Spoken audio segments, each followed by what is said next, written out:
बाजार में है आज भरपूर एक्शन का दिन। नए रिकॉर्ड हाई लगातार तीसरे दिन बनने के बाद ऊपरी स्तरों से आई मुनाफा वसूली और मुनाफा वसूली के बाद फिर से आई है बेहद शानदार रिकवरी, यानी कि दोनों तरफ है आपके लिए ट्रेडिंग के बेहतरीन मौके। इन मौके के बीच में कहां होंगे आपके लिए एक्शन, इस पर रहेगा फोकस। करते हैं शुरुआत फाइनल ट्रेड की। स्वागत है आप सबका, नमस्कार, मैं हूं अनिल सिंघवी और नमस्कार, मैं हूं दीपांशु भंडारी। अनिल जी, सबसे पहले तो बताइए आने वाले 1.5 घंटे के लिए बाजार की बड़ी बातें क्या है सर? दीप, एक्शन भरपूर है और एक्शन सुबह सुबह खुलते ही तेजी की तरफ बना। मिड सेशन में बाजार में अच्छा खासा करेक्शन और प्रॉफिट बुकिंग आई और उसके बाद फिर से बेहतरीन रिकवरी आती दिख रही है। 7 दिनों के लगातार तेजी के बाद थोड़ी मुनाफा वसूली आई है, जो कि सही भी है, लेकिन अब भी निफ्टी 12,600 के ऊपर बने रहने में कामयाब। 12,650 से भी ऊपर होकर 12,700 के करीब आता हुआ। ऊंचाई से 500 अंक टूटकर बैंक निफ्टी अब 28,500 के आसपास है। और फार्मा, मेटल, ऑटो, ये 3 सेक्टर ऐसे हैं जहां पर दमदार खरीदारी आज के सेशन में होती हुई आपको नजर आएगी। रिलायंस से बाजार पर दबाव बनाया, रिलायंस की कमजोरी की वजह से ही निफ्टी पर दबाव ज्यादा बनता हुआ आपको नजर आया है। कंजम्पशन वाले शेयरों में भी प्रॉफिट बुकिंग हावी है। इस बीच अमेरिका में मजबूती भरा ट्रेडिंग सेशन हो सकता है, ये संकेत साफ दिख रहे हैं। डाउ फ्यूचर्स 125 अंक मजबूती के साथ कारोबार करते हुए दिख रहे हैं इस वक्त आपको। तो ये है इस वक्त की बाजार की बड़ी बातें। बिल्कुल। और अनिल जी, सवाल यही बन रहा है सर कि वैसे तो तेजी का ही माहौल है और हम देख रहे हैं कि डिप्स पर खरीदारी आ रही है, पर ऐसे बाजार में स्ट्रैटेजी कैसी बनानी चाहिए सर, जहां पर ऊपरी स्तरों पर थोड़ी मुनाफा वसूली होती है, बट जैसे ही बाजार फिसलते हैं फ्रेश खरीदारी भी आती हुई दिखती है? दीप, वही है जो 2-3 दिन से हम बात कर रहे हैं लगातार, कि आप हर एक लेवल पर खरीदने के बजाय आप 2 तरीके से इस बाजार को ट्रेड करें। एक, पहले अपने लेवल का इंतजार करें और उस लेवल पर आने दें। इंट्राडे में बाजार लगातार 3-4 दिन हो गए आपको रोज मौके दे रहा है सही लेवल पर एंट्री करने का। दूसरा, अगर आपने एंट्री की तो आपको ऊपर के लेवल पर प्रॉफिट बुक करते रहना चाहिए, स्टॉप लॉस आपको ट्रेल करते रहना चाहिए। तो ये दोनों चीजों के साथ चलेंगे तो कहीं कोई दिक्कत नहीं है। आप देखिए 28,200 का लो बैंक निफ्टी ने बनाया, एग्जैक्टली 28,050, 28,175 ये बैंक निफ्टी की नीचे की रेंज है, उस नीचे की रेंज के आसपास पहुंचा है। और 29,050 का जो दूसरा टारगेट आज का बैंक निफ्टी का हमने दिया था, 29,030 तक का हाई बनाया। निफ्टी भी आप देखिए आज जो शॉर्ट के लिए जो रेंज दी थी वो 12,725 से 12,800 की रेंज थी। 12,800 के नजदीक से 12,770 से बैंक निफ्टी घुमाए। तो आपको मौके दोनों तरफ मिल रहे हैं, बस यही कि आप 2 तरीके से करें। अगर स्किल ट्रेडर है और ट्रेंड के विपरीत कॉन्ट्रा ट्रेड करना जानते हैं ऊपर के लेवल पे, तो शॉर्ट करें, और वो नहीं जानते तो फिर इंतजार करें आराम से। बाजार जब भी दिन के दौरान 100-125 पॉइंट, 75 पॉइंट का करेक्शन देता है निफ्टी पर और सही लेवल आपको मिले, वहां से फिर एंट्री कर लीजिए। आज सुबह भी हम यही बात कर रहे थे कि बेस्ट लेवल एंट्री करने के लिए आपका बन सकता है, और 12,550 के नीचे बाजार ट्रेड करना शुरू करेगा तो ही इंट्राडे ट्रेडर्स को अपना स्टॉप लॉस लगाना है। 12,550 तोड़ा नहीं है तो कहीं भी बाजार ने ऐसा कोई एक्शन नहीं दिया जिससे कि आप परेशान हो, लेकिन इन लेवल्स के आसपास थोड़ी बहुत प्रॉफिट बुकिंग, थोड़ा बहुत ऊपर नीचे तो चलेगा।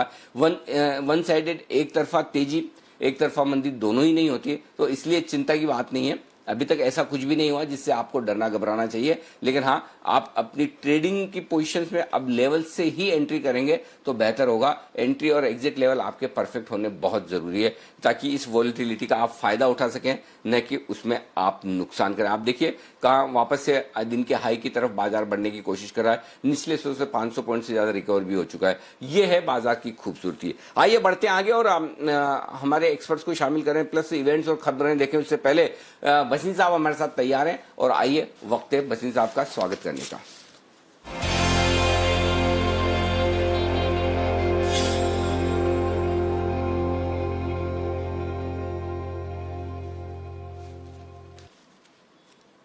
स्वागत है बसीन साहब आपका। थोड़ा उतार चढ़ाव, थोड़ा एक्शन बाजार में बढ़ता हुआ नजर आ रहा है। आप कह भी रहते कि ऊपरी स्तरों पर थोड़ा सावधान रहना चाहिए।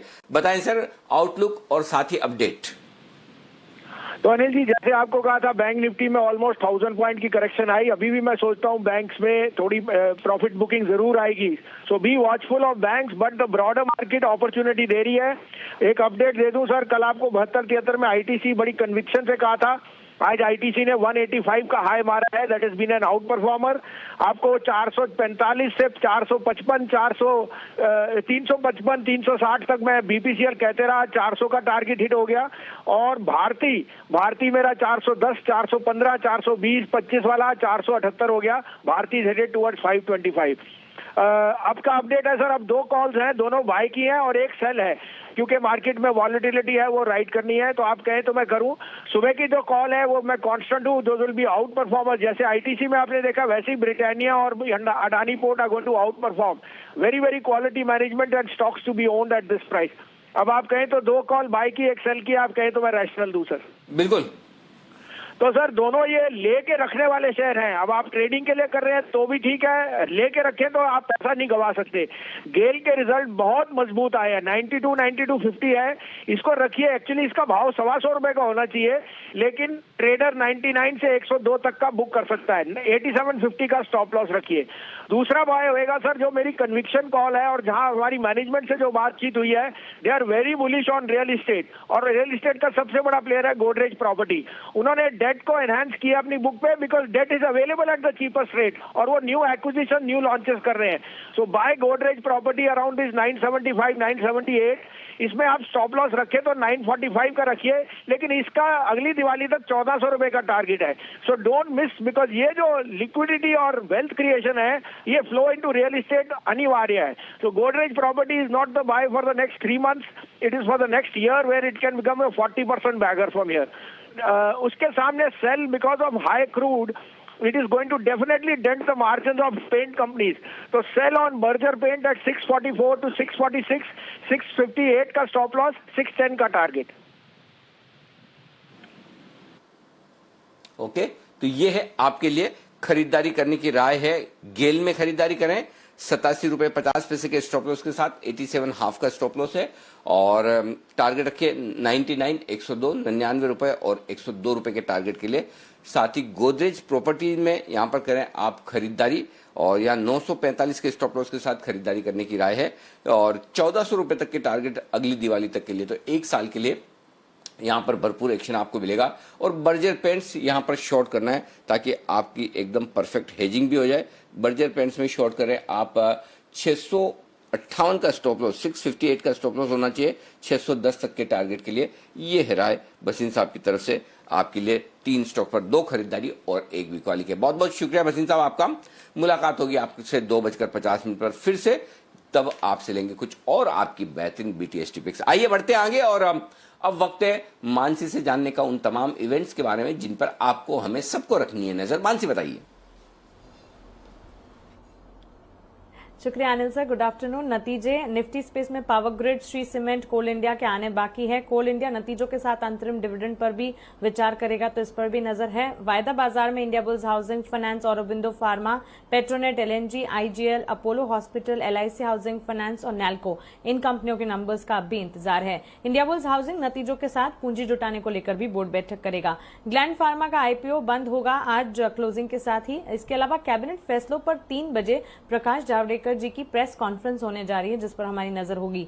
कल नतीजों के लिहाज से निफ्टी स्पेस में आयशर मोटर्स और ग्रासिम के लिए दिन इंपॉर्टेंट है। दोनों कंपनियों के नंबर्स आते दिखेंगे। वायदा बाजार में page industry, power finance corporation, महानगर gas limited, Sun TV, Jubilant food के नंबर्स पर फोकस रहेगा। इकोनॉमिक इंडिकेटिव एक्शन, सितंबर के आईआईपी के आंकड़े और अक्टूबर के सीपीआई के नंबर्स कल आते हुए दिखेंगे। आरबीआई 20,000 करोड़ के स्पेशल ओपन मार्केट ऑपरेशंस कल लॉन्च करने जा रहा है। Punjab and Sind bank equity के जरिए 6,000 करोड़ जुटाने पर एक बोर्ड बैठक कल करेगा। साथ ही इंजीनियरिंग इंडिया शेयर बायबैक पर एक बोर्ड बैठक करने जा रहे हैं, और आइनॉक्स लीजर क्यूआईपी पर बोर्ड बैठक होने की संभावना है। फ्लोर प्राइस 263 रुपए और 10 पैसे प्रति शेयर पर तय किया गया है। शुक्रवार का दिन निफ्टी स्पेस में टाटा स्टील और ओएनजीसी के नंबर्स पर फोकस रहेगा। अक्टूबर के डब्ल्यूपीआई के आंकड़े इस दिन आते दिखेंगे। थायरोकैड डिविडेंड की रिकॉर्ड डेट है शुक्रवार का दिन, 10 रुपए प्रति शेयर डिविडेंड का ऐलान किया गया था। वैलिएंट ऑर्गेनिक्स नतीजों के साथ ही बोनस शेयर पर भी कंपनी विचार करेगी, तो इस पर भी हमारी नजर रहेगी। बिल्कुल भरपूर इवेंट्स वाले दिन हैं आने वाले कुछ दिनों में, वहां पर नजर रखते हैं। पर आइए जान लेते हैं कौन से हैं वो खबरों वाले स्टॉक्स जो आज मार्केट खुलने के बाद एक्शन में आए। कुशल हमारे साथ तैयार हैं। गुड आफ्टरनून कुशल, बताइए कई सारे नतीजे आज भी हैं आपके पास। बिल्कुल दीपांशु, इनफैक्ट अगर आप देखें तो सबसे पहले ग्लैंड फार्मा के आईपीओ के अपडेट से मैं शुरुआत करना चाहूँगा। आप देखिए यहाँ पर ये पूरा बढ़ता हुआ नजर आया है, करीब 1.04 टाइम्स ये सब्सक्राइब हो चुका है। हालांकि रिटेल निवेशकों से बहुत अच्छे संकेत नहीं है, करीब 0.2x ये सब्सक्राइब हुआ है, पर QI भी अगर आप देखें तो 3.2 टाइम्स यहाँ पर सब्सक्रिप्शन आता हुआ दिखा है इस सेगमेंट में। आज IPO का आखिरी दिन है। साथ ही अगर आप भारत फोर्ज पर नजर डालें तो मार्केट आवर्स के दौरान अभी आप देखिए यहाँ पर नंबर्स आते हुए दिखे और काफी खराब नंबर्स इनफैक्ट अनुमान से आते हुए दिख रहे हैं। 70 करोड़ का मुनाफा कंपनी ने घोषित किया है, हमारा अनुमान 110 करोड़ का था। साथ ही कंपनी की जो मार्जिन है वो अब 25.3% से घटकर 17.7% आती हुई नजर आई है।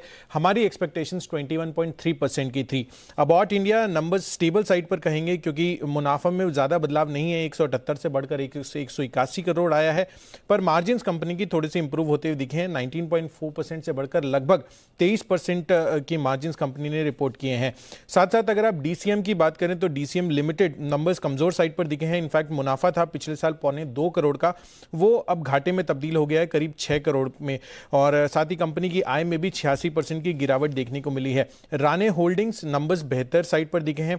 11 करोड़ का घाटा था पिछले साल, इस बारी ऑलमोस्ट 5 करोड़ का मुनाफा कंपनी ने पोस्ट किया है। और साथ ही कंपनी की मार्जिन भी 1.5% से बढ़कर करीब 6.5% हो गई है। मिश्र धातु नंबर्स फ्लैट हैं यहाँ पर क्योंकि मार्जिन में बहुत ज्यादा इजाफा या गिरावट नहीं है। 31.1% से घटकर 30.5% के मार्जिन आए हैं कंपनी की। वहीं अगर आप मुनाफा देखें तो वो करीब 6% ही गिरा है 32.5 करोड़ पर।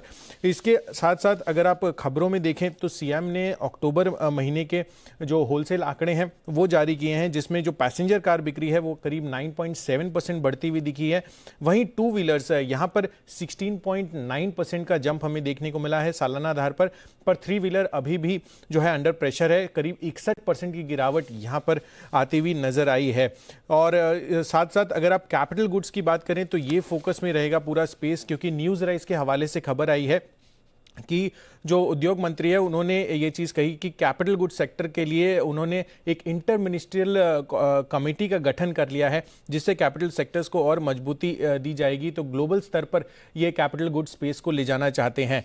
कॉनकॉर यहाँ पर ITC मुलुंड टर्मिनल जो है ये इन्होंने रेलवेज को वापस सौंप दिया है। हालांकि कंपनी कह रही है कि इससे बहुत ज़्यादा मटीरियल इंपैक्ट नहीं होगा क्योंकि कुल टर्नओवर करीब 48 करोड़ का ही रहा है पिछले साल।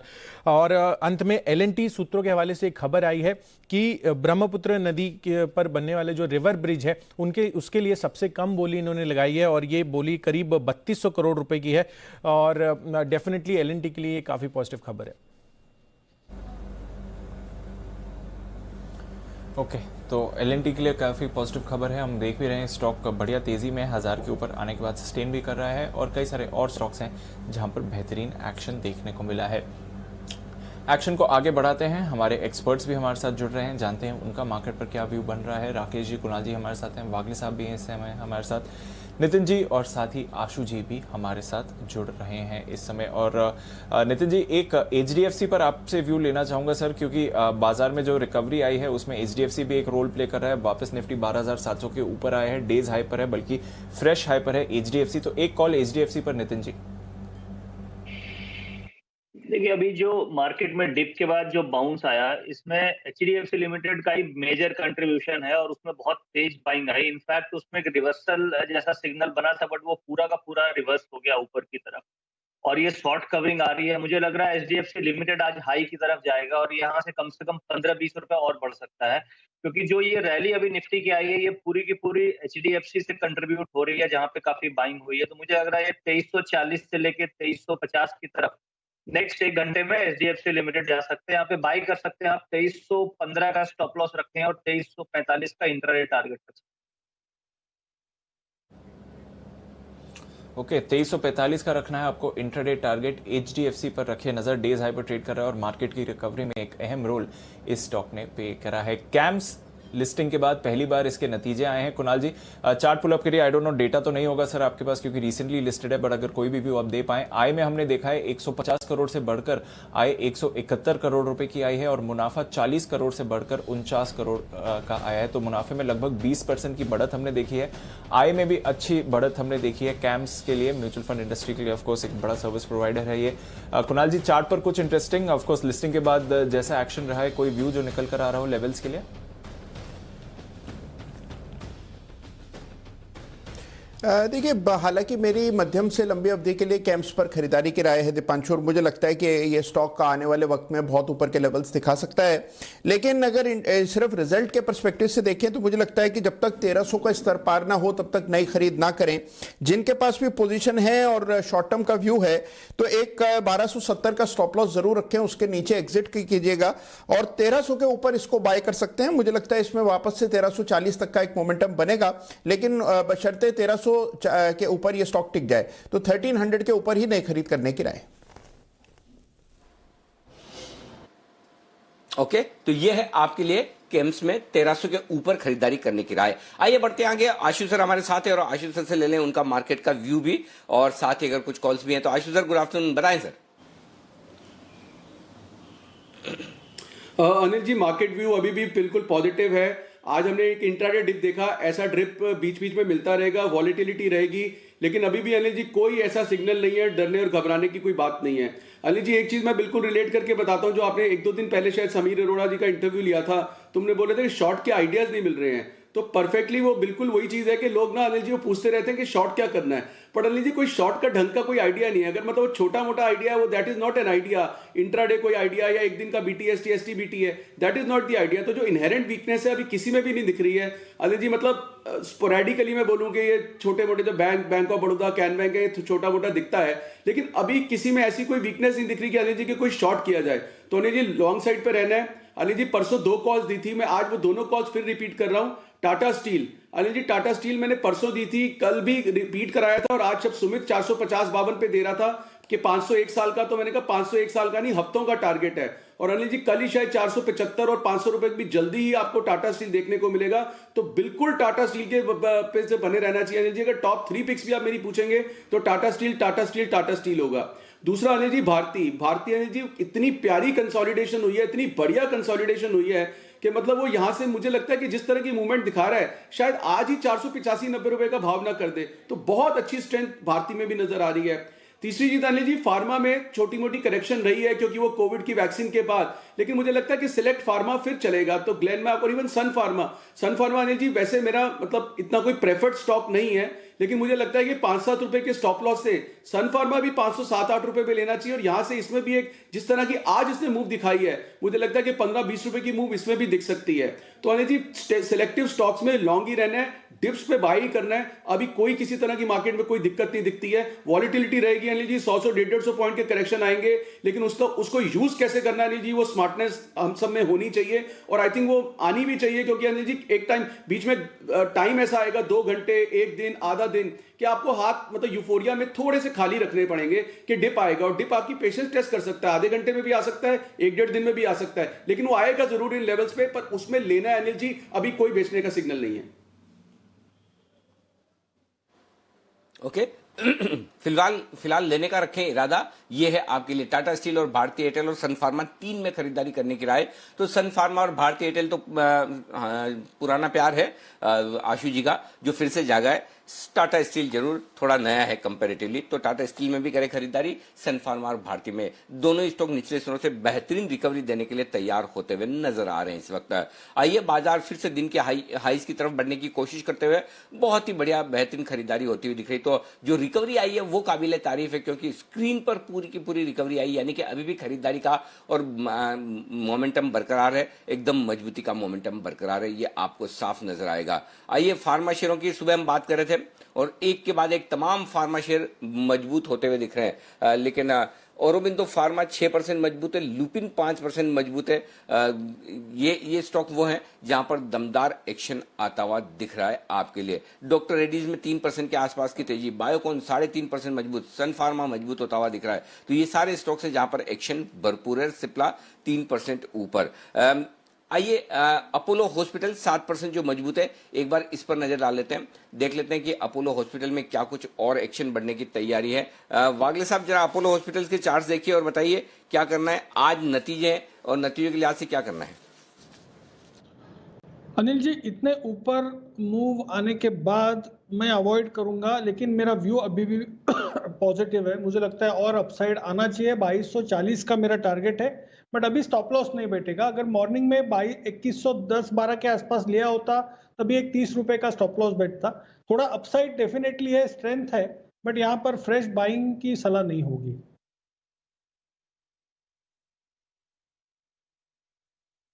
आपके लिए अपोलो हॉस्पिटल में राय खरीदारी करने की बेहतरीन एक्शन। आइए अब तैयार है जय का जैकपॉट, देख लेते हैं बिगुल के साथ।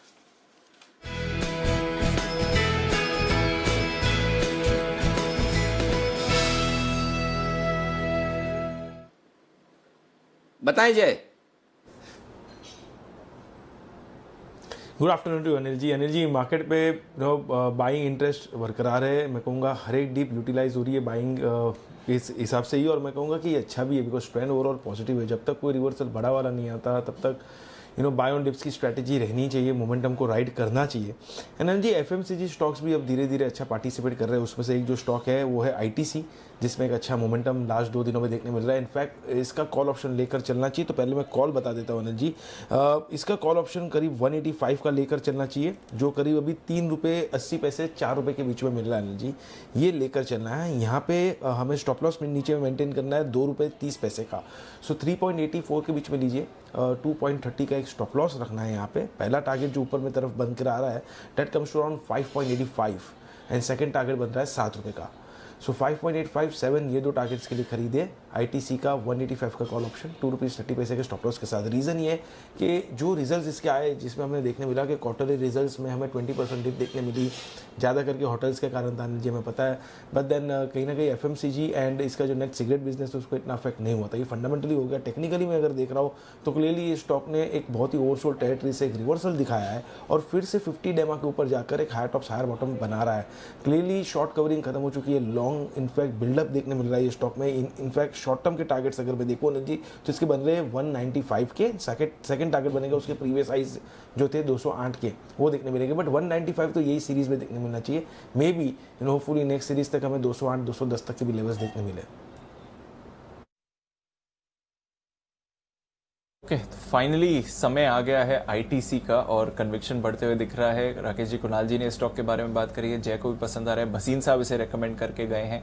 देखते हैं आईटीसी यहां से और रफ्तार पकड़ता है नहीं, बट 165 से 185 तक तो एटलीस्ट एक बढ़िया मूवमेंट हमने आईटीसी पर आते हुए देखा है। कोल इंडिया, इस पर नजर डालिए। नतीजों का तो इंतजार है और आज सुबह हमने आपको बताया भी था कि किस तरह के रह सकते हैं कोल इंडिया के नतीजे, पर इसके अलावा एक इंटरिम डिविडेंड भी आने की आज पॉसिबिलिटी है और उस पर बाजार का काफी एक्साइटमेंट है। तो हमारी टीम ने एक्सक्लूसिव रिसर्च करी है कोल इंडिया के डिविडेंड को लेकर और उसके बारे में आशीष हमें बताने के लिए तैयार हैं। आशीष, बताइए रिसर्च क्या बता रही है, किस तरह कितना डिविडेंड दे सकती है कंपनी इस बार? बिल्कुल दीपांशु, इनफैक्ट पिछले 6 साल का अगर आप ट्रैक रिकॉर्ड देखें तो कोल इंडिया जो है, जो कैश रिच कंपनी है, करीब 26% अपने कैश और बैंक बैलेंस का इस्तेमाल करती है बतौर डिविडेंड देने के लिए।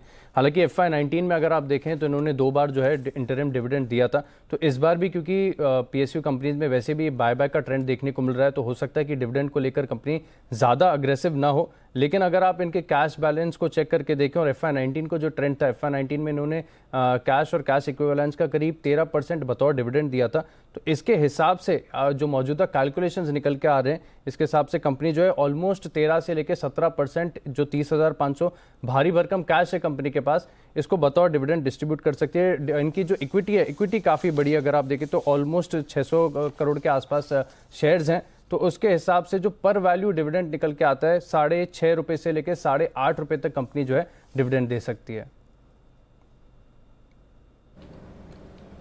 ओके, तो ये है आपके लिए कोल इंडिया पर एक्सक्लूसिव रिसर्च।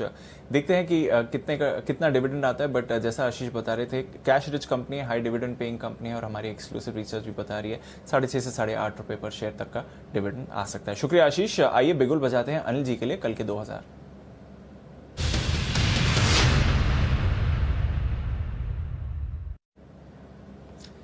बताएं सर। दीप, मुझे 2 मिनट और दीजिए आप। मैं एक बार कुछ और डेटा तैयार कर रहा हूँ, इन्फॉर्मेशन तैयार कर रहा हूँ, तो 2 मिनट का समय लगेगा। उसके बाद मैं आपको 2000 देता हूँ। तब तक के लिए मुझे थोड़ा सा 2 मिनट का और टाइम दीजिए। मैं फाइनल डेटा रेडी कर रहा हूँ।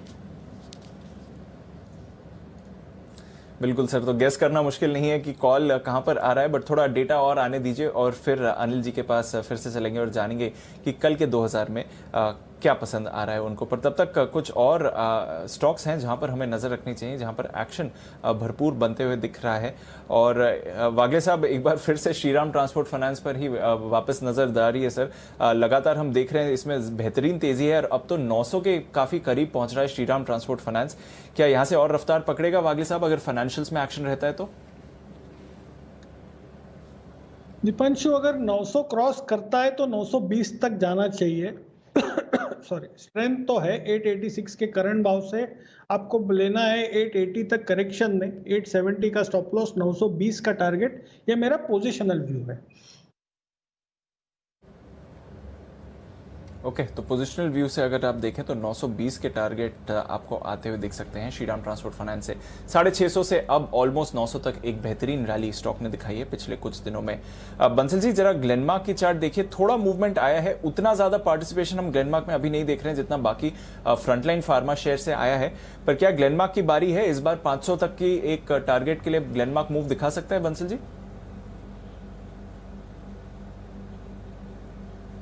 देखिए दीपांशु, थोड़ा सा समय देना पड़ेगा यहाँ पर। आज स्टॉक ने एक सपोर्ट जरूर लिया है नीचे में 473 के अराउंड, बट काफी टू अर्ली है इस चीज को कहना कि यहाँ पर एक अप मूव देखने को मिलेगा।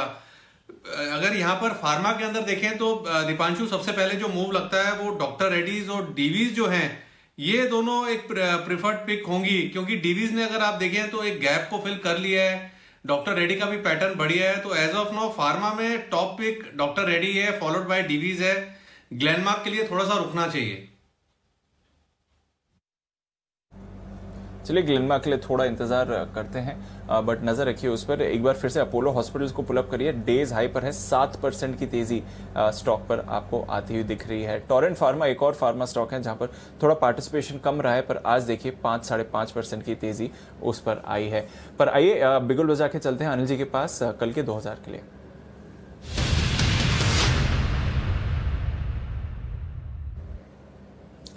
जी सर।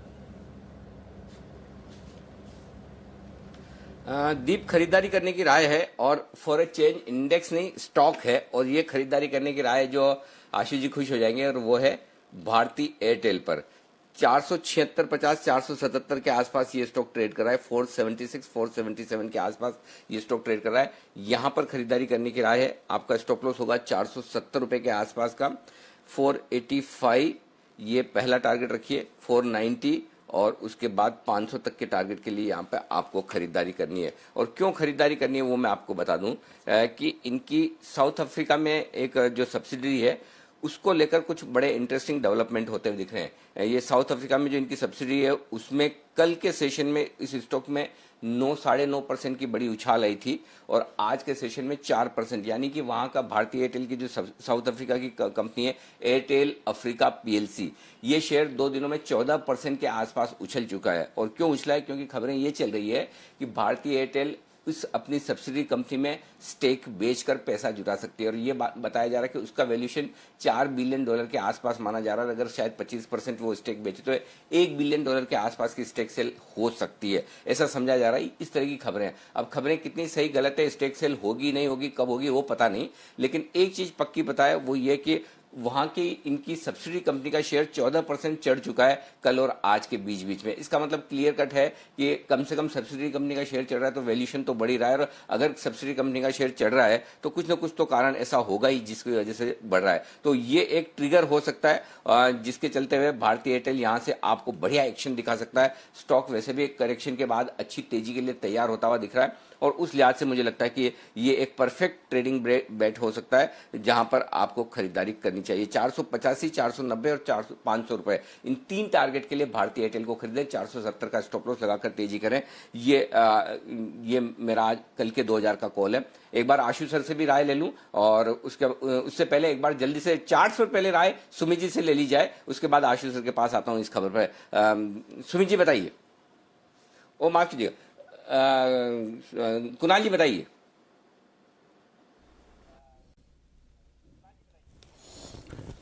अनिल जी, भारतीय एयरटेल में डेफिनेटली एक बड़ा ब्रेकआउट आता हुआ दिख रहा है और बहुत अच्छा कंसोलिडेशन पिछले कुछ दिनों पे हुआ है। अभी मैं इंट्राडे चार्ट देख रहा था अनिल जी, यहां पर एक बहुत ही क्लियर ब्रेकआउट चार्ट पर अभी अभी आता हुआ नजर आ रहा है, यानी कि पिछले 10-15 मिनटों में ब्रेकआउट हुआ है।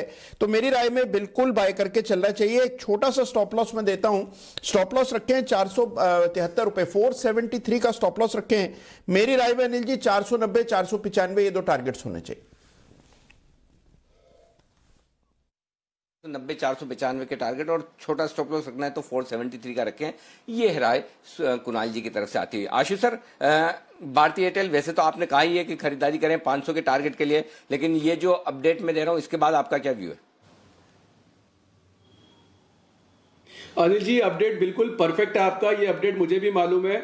और अनिल जी, बहुत बड़ी मंदी की कंसोलिडेशन से निकल के आया और अब इतनी पॉजिटिविटी बन रही है स्टॉक के साथ। तो अनिल जी, मैं तो इस स्टॉक में जेन्युइनली बता रहा हूं, ज्यादा इसलिए नहीं बोल रहा हूं क्योंकि कोई स्टॉप लॉस है ही नहीं। अनिल जी, अभी 72-73 में भी हमने क्लाइंट्स को दोबारा दिया था, अगर 5-7 रुपए का स्टॉप लॉस रखते वो 67 2 दिन तक रहा, लेकिन ये ऐसे ही ब्रेकआउट करता रहेगा और मुझे लगता है ये अपवर्ड जर्नी। और मैंने प्रोग्राम के बिगनिंग में ही कहा था कि मेरे हिसाब से आज ही 485 रुपए का भाव हो जाना चाहिए, और आपने कॉल दिया तो अनिल जी कोई रुकने का मतलब ही नहीं है कि 485-90 आज ही ना हो। तो ये 2000 नहीं अनिल जी, 20,000 बनेंगे। और ये अनिल जी, टाटा स्टील देखिए 470 क्रॉस कर गया, सन फार्मा 510 रुपए, तो अभी भी तेजी बरकरार है। इंडेक्स में अनिल जी फिर बीच बीच में डिप्स आएंगे, मैं बोल रहा हूं, लेकिन ये स्ट्रॉन्ग स्टॉक्स के साथ बिल्कुल बने रहना चाहिए। इंडेक्स की वॉलिटिलिटी से घबराना नहीं चाहिए। तो अनिल जी, मैं भारती में तो बिल्कुल आपके साथ हूं, बट मैं थोड़ा फिंगर क्रॉस रखता हूं क्योंकि एक बार मतलब एक बड़ा डिप झेल चुके हैं, बट अदरवाइज अनिल जी सारे पाप धो देगा ये। बढ़िया है। और आशु जी की कन्विक्शन की बात करनी पड़ेगी क्योंकि 400 के लेवल से आशु जी हमें बोल रहे हैं कि संकेत आ गए कि स्टॉक बॉटम आउट हो गया है। तो वहां से देखें तो ऑलरेडी 20% की रैली है, पर जैसा आशु जी कह रहे हैं और बढ़िया तेजी आएगी। और अनिल जी का भी कन्विक्शन है इस पर, तो भारती पर नजर रखिए 500 तक के टारगेट्स के लिए। पर आइए बिगुल बजाते हैं अनिल जी के लिए आज की स्ट्रैटेजी का।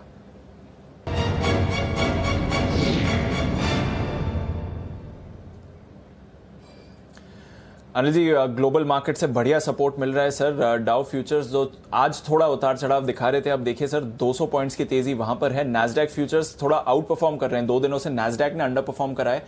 आज नैस्डैक फ्यूचर्स 1% से ज्यादा ऊपर दिख रहे हैं। और यूरोप के बाजारों की भी ठीक ठाक शुरुआत हुई है सर, आधे % तक की तेजी यूरोप में आ रही है। हांगकांग और शंघाई थोड़ा आधा % फिसले थे आज, पर जापान के बाजार एक बार फिर से 0.25% ऊपर रहे। तो ग्लोबल क्यूज भी मजबूत ही दिख रहे हैं सर, बताइए क्या करना चाहिए? डीप खरीदारी का ही इरादा रखकर काम करना चाहिए, इसमें कोई डाउट नहीं। बाय ऑन डिप्स का मार्केट है, इसलिए हम कह रहे हैं कि अगर आप स्किल ट्रेडर हैं तो ऊपर में शॉर्ट करें, और अगर आपको शॉर्ट करना नहीं आता है तो आप आराम से नीचे जब बाजार करेक्शन दे उस वक्त खरीदारी कीजिए, और वही आपके लिए काम आता हुआ दिखेगा। आप देखिए बहुत ही खूबसूरत लेवल से बाजारों ने आज रिकवरी दी है, क्योंकि आज का जो निफ्टी का जो सपोर्ट, बैंक निफ्टी का जो सपोर्ट लेवल था, निफ्टी का जो सपोर्ट लेवल था, वहीं से बाजार घूमे हैं। देखिए आज की तेजी की पोजीशन के लिए स्टॉप लॉस 11,550 का 12,550 का था, 12,570-75 से निफ्टी घूम गया। अब आपके लिए बचे हुए समय के लिए जो रेंज है वो है 12,600 12,800। इस रेंज को बाजार ट्रेड करने की कोशिश करेगा। नीचे 12,600 है, ऊपर 12,800 है। अब आप 12,800 की तरफ बढ़ रहे हैं, डे हाई की तरफ बढ़ रहे हैं। 12,800 पर छोटी रुकावट है, 19 लाख शेयरों का ओपन इंटरेस्ट है। 12,700 पार करने के बाद आज यहां पर आपके लिए सपोर्ट ऊपर की तरफ शिफ्ट होता हुआ दिखा है। डाउ फ्यूचर्स मजबूत है, तो तेजी के ट्रेड्स में बने रहें आप, कोई चिंता की बात नहीं। सुबह आपको निफ्टी का कॉल ऑप्शन खरीदने की राय दी थी, हो सकता है 15 पॉइंट से आपका स्टॉप लॉस ट्रिगर हुआ हो, लेकिन अगर नहीं ट्रिगर किया है किसी ने तो अब भी बना रह सकता है, कोई दिक्कत वाली बात है नहीं। लेकिन हाँ, बैंक निफ्टी में आपके दोनों टारगेट हासिल हुए, तो मेरा ये समझना है नीचे की तरफ आप खरीदारी का रुझान बनाए रखें। ऊपर 12,800 हल्की रुकावट है, एक बार 12,800 पार करेगा तो फिर और फ्रेश तेजी 12,875 तक की बनेगी। तो अगले 2 ऊपर के लेवल नोट करके रख लें, 12,775 12,800 पहला रेंज है, उसके बाद 12,875 ये अगली रेंज जहां तक जाने की कोशिश निफ्टी की हो सकती है। और इंट्राडे के लिए ट्रेडर्स अपना स्टॉप लॉस 12,700 पर रखें।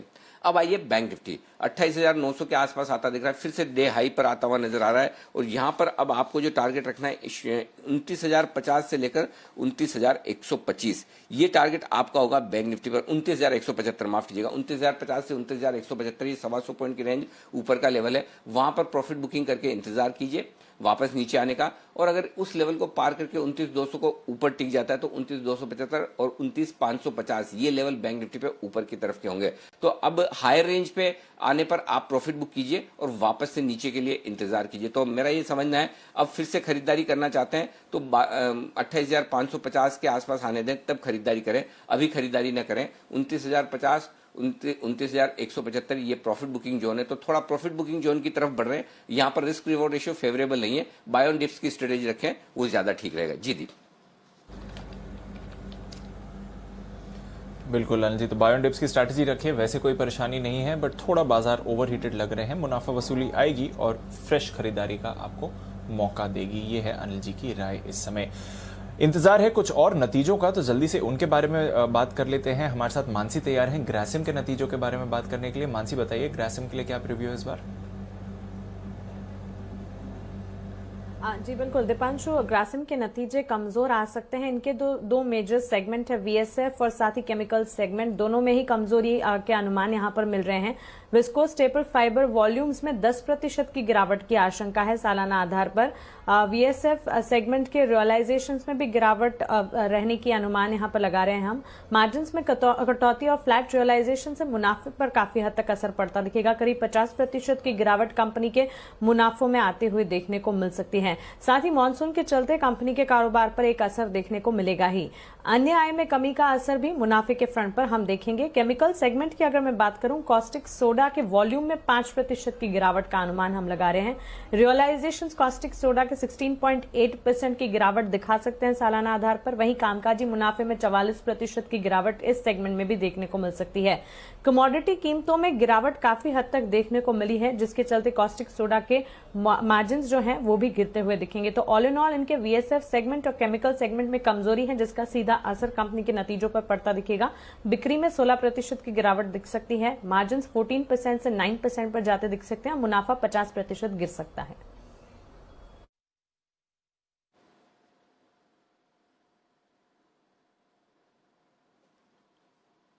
ओके, तो ये है आपके लिए ग्रासिम के नतीजों का अनुमान। आइए, तैयार है सेठी साहब? वक्त है सेठी साहब की सदाबहार शॉर्ट टर्म पिक्स लेने का।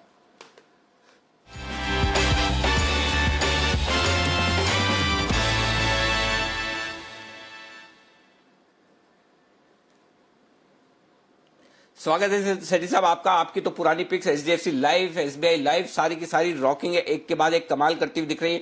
इनफैक्ट कॉनकोर ये भी जबरदस्त चला है, तो 3 तो मुझे पिछली वाली याद है, उसके बाद तो अब मैं कितना याद रखूं, तो मैंने एक ही चीज याद रखी कि आपकी सारी चल रही है। तो अब बताइए सर, क्या करना है? Good afternoon Anil ji. बिल्कुल बिल्कुल, कल मैंने कॉनकोर पे खरीदारी करने की सलाह दी थी। 383 के लेवल पे 400 के टारगेट थे, वो आज अचीव हो गए। स्टॉक ने 407-8 का हाई भी टच किया है। और आज के लिए भी 2 स्टॉक्स में खरीदारी करने की सलाह है, और आज दोनों स्टॉक F&O स्पेस से ही है। तो जो पहला स्टॉक है F&O स्पेस से जिसमें खरीदारी करनी है, उसका करंटली प्राइस चल रहा है 3560 के आसपास। स्टॉक का नाम है नौकरी, इन्फोएज। इस कंपनी के कल नतीजे आए, नतीजे थोड़े बाजार से कमजोर थे और स्टॉक में थोड़ी गिरावट सुबह के सत्र में थी, उसके बाद एक अच्छी रिकवरी आई है। मुझे लगता है ये स्टॉक करंट लेवल्स पे बिल्कुल खरीदना चाहिए। इसमें आने वाले दिनों में जो इनका एक दूसरा कारोबार है जोमेटो का, उसका आईपीओ आना है, तो उसका एक मेजर ट्रिगर रहेगा। और वैसे भी इस तरह के स्टॉक जो कि डिजिटल इकोनॉमी पे फोकस करते हैं या न्यू एज बिजनेसेस है, उन पे पूरी बाजार का फोकस है, पूरी बाजार का इंटरेस्ट है। मुझे लगता है ये स्टॉक बहुत ही शॉर्ट टर्म में 3650 के लेवल, स्टॉप लॉस रहेगा 3510 का, खरीदारी करनी चाहिए। बाकी over a period of time मुझे लगता है ये स्टॉक काफी अच्छा कर सकता है इन लेवल से भी। ओके, तो ये है आपके लिए इन्फो एज, यहां पर खरीदारी करने की राय है सेठी साहब की तरफ से। कमजोर नतीजों के बावजूद स्टॉक में शानदार रिकवरी दिखी है निचले स्तरों से और तगड़े एक्शन में आता हुआ दिख रहा है। जोमेटो का आईपीओ आने की भी तैयारी में, उससे पहले स्टॉक बेहद मजबूत है, किसी भी दाम से खराब होता नहीं, और थोड़ी सी खराबी में यहां पर तुरंत तेज खरीदारी आती हुई दिखती है। यह है इन्फोएज, आपके लिए खरीदारी करने की राय। 3650 का टारगेट रखें, 3510 का स्टॉप लॉस। यह है सेठी साहब की पहली पिक। सेठी साहब, दूसरा स्टॉक? अब दूसरा स्टॉक अनिल जी आज आईटी सेक्टर से है। सेक्टर बिल्कुल फोकस में है। कल परसों की एक सबड्यूड था कल परसों ये सेक्टर, उसके बाद आज वापस से इसमें एक अच्छी तेजी बनी है। आपको याद होगा 1-2 दिन पहले मैंने इन्फोसिस को भी रिकमेंड करा था 1112-13 के लेवल पे, वहां से वो अच्छा कर रहा है और उसमें बिल्कुल बने रहने की सलाह है। और बाकी आज के लिए खरीदारी करने की सलाह है कोफोर्ज में। जो कि पुराना नाम NIIT टेक्नोलॉजीज था। स्टॉक करेंटली 2295-2300 के लेवल पे ट्रेड करता है। यहाँ पे खरीदारी करने की सलाह है। मेरा बहुत ही शॉर्ट टर्म में इसमें 2350 का टारगेट है। स्टॉप लॉस रहेगा 2275 रुपए। 2275 के स्टॉप लॉस के साथ यहाँ पर खरीदारी कोफोर्ज यहाँ पर 2350 तक के टारगेट के लिए खरीदारी करें। तो इन्फो एज और कोफोर्ज ये दोनों ही स्टॉक हैं जहां पर खरीदारी करने की राय है इस वक्त सेठी साहब की तरफ से। तो दो बेहतरीन पिक आती हुई सेठी साहब की तरफ से। धन्यवाद सेठी साहब ये बेहतरीन पिक्स देने के लिए हमारे दर्शकों को। आइए इस बीच बाजार मजबूती के साथ टिके हुए हैं और मजबूती की तरफ बढ़ भी रहे हैं, लेकिन इस बीच कुछ स्टॉक्स जो कमजोर होते दिख रहे हैं उन पर भी फोकस कर लेना चाहिए। इंडसइंड बैंक 6% नीचे है। एक इसे नॉर्मल मुनाफा वसूली समझी जाए नितिन जी, या फिर स्टॉक की चाल बदल रही है? क्या करना चाहिए इंडसइंड बैंक? जी, इसको एक नॉर्मल प्रॉफिट बुकिंग समझेंगे। अभी भी कोई चाल ऐसी बैंकिंग या इंडेक्स में बदलती हुई नहीं दिख रही है। ये है कि कल एक्सपायरी है तो वीकली एक्सपायरी के कारण थोड़ा सा मार्केट रुक सकती है और रेंज बाउंड हो सकती है, जिसमें जो प्रीमियम्स हैं दोनों साइड के वो टूट सकते हैं, तो जिसके कारण कुछ कुछ स्टॉक्स में प्रॉफिट बुकिंग आपको आ रही है। बट ओवरऑल ट्रेंड पॉजिटिव है। इंडसइंड बैंक में एक सपोर्ट 750 के आसपास का है और ये वापस से 810 815 जा सकता है, तो इसको होल्ड करना है।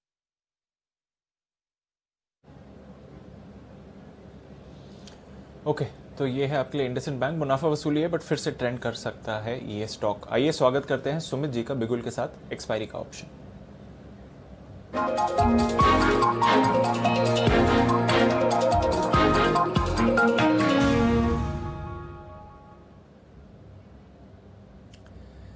Sumit ji good afternoon sir, बताइए क्या चुना है एक्सपायरी के ऑप्शन के लिए? Good afternoon Deepanshu. एक्सपायरी का ऑप्शन में अभी मार्केट पॉजिटिव है, लेकिन मैं कॉन्ट्रा कॉल लेना चाहूंगा। पॉजिटिव मार्केट में मैं पुट लेने का सलाह देना चाहूंगा बैंक निफ्टी के अंदर। यहाँ पे बाय साइड में रिस्क रिवॉर्ड रेशियो मेरा सही नहीं बैठ रहा है और यहाँ पे सेल साइड का जो पुट मैं देना चाहता हूँ खरीदारी करने का, उसमें रिस्क रिवॉर्ड रेशियो बहुत सही बैठ रहा है और मार्केट भी वॉलेटाइल है। दोनों साइड के मूव देखने को मिल रहे हैं। इसके लिए मेरे को लगता है बैंक निफ्टी में 28,800 वाला पुट 221 का भाव चल रहा है, 230 का भाव चल रहा है, इसको खरीदारी करना चाहिए। बैंक निफ्टी का 28,800 का पुट अभी खरीदारी करना चाहिए। नीचे में स्टॉप लॉस लगाना चाहिए 121 रुपए का और ऊपर में टारगेट बनेंगे 400 से 450 रुपए तक के। बाय बैंक निफ्टी कल की एक्सपायरी वाला 28,800 पुट, स्टॉप लॉस 121 रुपए, टारगेट 400 रुपए से लेके 450 रुपए तक के देखने को मिलने चाहिए। ओके, तो ये है आपके लिए एक्सपायरी का ऑप्शन सुमित जी की तरफ से। सुमित जी एक ही स्ट्रैटेजी या कोई और भी स्ट्रैटेजी सर? नहीं दीपांशु, फिलहाल एक बार मेरे पास एक ही स्ट्रेटेजी है। अगर कुछ और होता है तो मैं जरूर वापस आऊंगा फिर आपके पास। बिल्कुल, तो थोड़ा एक कॉल ले रहे हैं पुट खरीदने का सुमित जी। 28,800 का पुट आपको खरीदना है 400 450 के टारगेट्स के लिए। वहां पर रखिए नज़र फिलहाल। पर नज़र रखिए, बाजार में एक्शन की भरपूर हो रहा है। आप बढ़िया मूवमेंट देख रहे हैं इस समय इंडिसेस के लेवल पर और निफ्टी अब और ऊपर आते हुए दिख रहा है। और अनिल जी, बाजार में कुछ इंटरेस्टिंग एक्शन और खबरें भी आती हुई दिख रही हैं सर। इस बीच नितिन जी भी तैयार है अपना निशाना लगाने के लिए। तो आइए नितिन जी के लिए बिगुल निफ्टी के निशानेबाज नितिन मुरार का।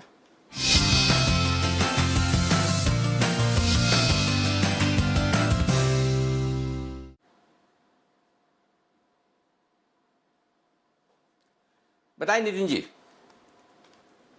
देखिए जी, मैं दो स्ट्रेटजी दूंगा। एक तो प्लेन नेकेड ऑप्शन दूंगा और एक हेज दूंगा। मेरी प्रेफरेंस हेज रहेगी।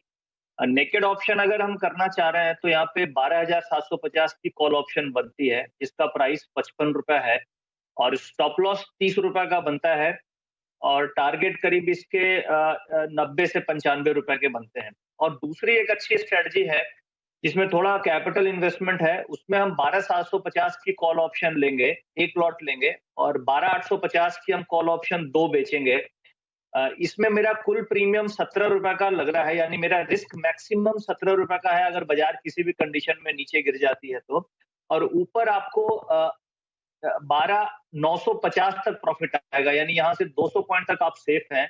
और अगर यहाँ से 100 पॉइंट की रैली मिल गई तो आप 17 रुपए के बदले आप 70-80 रुपए प्रॉफिट बना सकते हैं कल में। तो ये दूसरी जो स्ट्रेटजी हेज वाली है, ये बहुत अच्छी स्ट्रेटजी मुझे लग रही है, ये करके जाना चाहिए।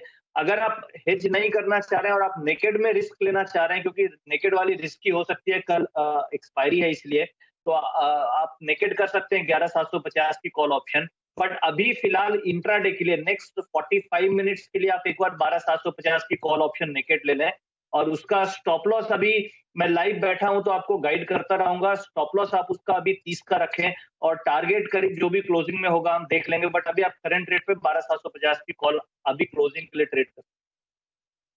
जी जी जी नितिन जी, इस बीच एक बहुत बड़ी और अच्छी खबर आती दिख रही जो आपके निफ्टी के कॉल में भी काफी काम आएगी। ये खबर आ रही एलओसी से, और इस वक्त एलओसी से एक बहुत बेहतरीन और बहुत ही अच्छी बढ़िया सेंटीमेंट वाली खबर आती हुई दिख रही है, और वो खबर ये कि लद्दाख में भारत और चीन दोनों की सेनाओं के पीछे हटने पर सहमति बनती हुई दिख रही है।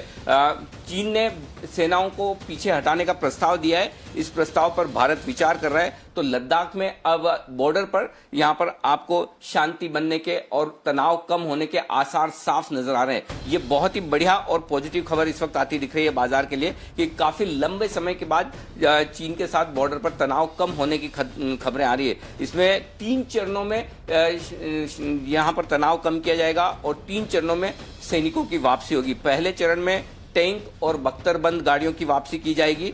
दूसरे चरण में फिंगर एरिया से 3 दिनों में सैनिक पीछे हटेंगे, और तीसरे और आखिरी चरण में एलओसी से सारे के सारे सैनिक पीछे हटते हुए नजर आएंगे। तो ये 3 बहुत ही बढ़िया और दमदार तरीके से चीन के साथ जो सीमा पर तनाव चल रहा है उसे कम करने की योजना है, और इस पर सहमति बन सकती है या सहमति बन चुकी है, आप ये मानकर चलें। तो ये एक बहुत ही बढ़िया प्रस्ताव चीन की तरफ से आया है जिस पर भारत विचार कर रहा है, और अब एक जो बॉर्डर को लेकर काफी लंबे समय जो तनाव था दोनों देशों के बीच में, इस तनाव के कम होने के आसार इस वक्त आते हुए दिख रहे हैं, और बॉर्डर एलओसी पर अब सैनिक पीछे हटेंगे, ये खबर आती हुई दिख रही। तो बाजार के लिए, सेंटीमेंट के लिहाज से ये खबर भी एक बेहद अहमियत वाली और बेहद इंपॉर्टेंट खबर है जिस पर आपको नजर रखना चाहिए। अभी अभी ये खबर आती हुई दिखी है कि एलओसी पर सैनिक पीछे हटते हुए दिखेंगे। दीप, और कुछ खबर इसमें जो मिस हुई हो या अगर पूरी बताएं क्या कुछ हो रहा है बॉर्डर को लेकर, क्या खबरें आ रही है?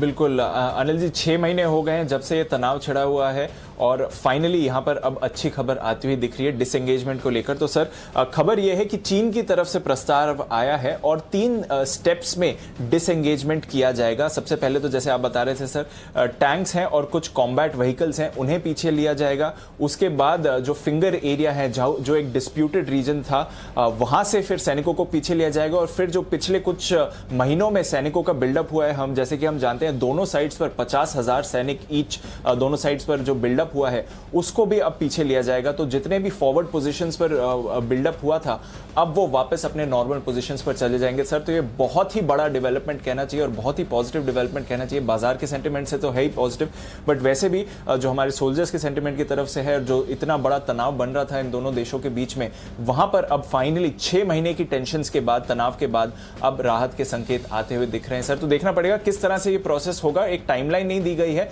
But definitely step by step ये प्रोसेस होगा। और क्योंकि विंटर महीने आ गए हैं और काफी हार्श विंटर पेट्रोलिंग होती है इन एरियाज में इस समय, तो एक डेफिनेटली बड़ी पॉजिटिव खबर आती हुई दिख रही है। सर, अब टाइमलाइन का इंतजार करेंगे कि एग्जैक्टली किस टाइमलाइन में इन तीनों स्टेप्स को फॉलो किया जाएगा। सर, बिल्कुल, और जो फॉलो किया जाएगा उसके मामले में पहले टैंक्स और बख्तरबंद गाड़ियां पहले वापस की जाएगी, फिर फिंगर एरिया से 3 दिनों में वापसी होगी और उसके बाद एलओसी से सैनिक हटेंगे। आशु सर हमारे साथ है। आशु सर, कैसे देखते हैं आप इस खबर को? बाजार के सेंटीमेंट के लिए काफी मजबूत और बड़ी खबर। अदिल जी, ये देखिए, ये खबर का ना बहुत बड़ा इम्पैक्ट नहीं है, शॉर्ट टर्म है, क्योंकि वो ये जो टेंशन है ये ईज आउट हो चुकी थी। अब एक फॉर्मल इसका नोटिस आया है तो ये डेफिनेटली अच्छा है, लेकिन अनिल जी मतलब अब यहां से बहुत ज्यादा इस न्यूज पे मैं नहीं मानता कि मार्केट बहुत बढ़ेगा। ये टेम्परेरी है, जो भी आपने स्पर्ट देखा। ऑन द कॉन्ट्ररी मुझे लगता है कि स्पर्ट में बहुत चढ़ चढ़ के इंडेक्स नहीं लेना चाहिए, कहीं नीचे ही ना आ जाए, और इसलिए थोड़ा सा शांति रखना चाहिए इस न्यूज को। मतलब ट्रेडर को न्यूज की तरह लेना चाहिए, कुछ जंप नहीं करना चाहिए इस पे। ठीक बात है। तो चलिए, ये है आपके लिए इस वक्त बाजार वापस से मजबूती के साथ 28,800 पर निफ्टी पर ट्रेड करते हुए 12,750 पर बैंक निफ्टी और इस वक्त 43,600 के आसपास सेंसेक्स ट्रेड करता हुआ दिखेगा। आइए विश्वेश जी भी हमारे साथ कुछ देर में कार्यक्रम में होंगे शामिल, उनसे भी हम करेंगे। तब तक भसीन साहब हमारे साथ कार्यक्रम में जुड़ चुके हैं। भसीन साहब का करते हैं स्वागत बिगुल के साथ।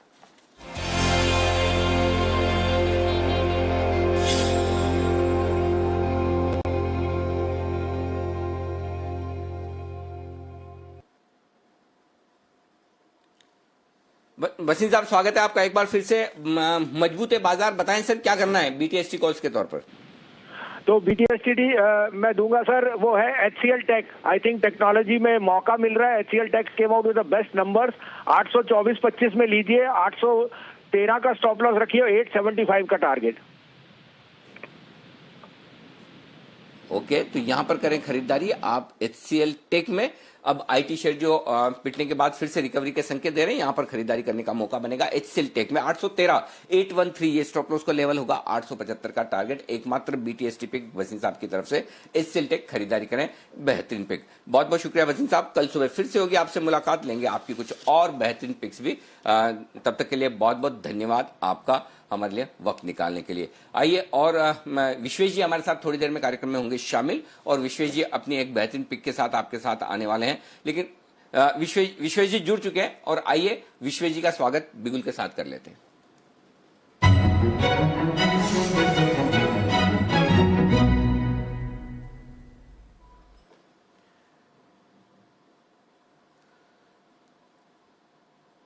विश्वेश जी बताएं सर, फोन अ फ्रेंड करने की वजह।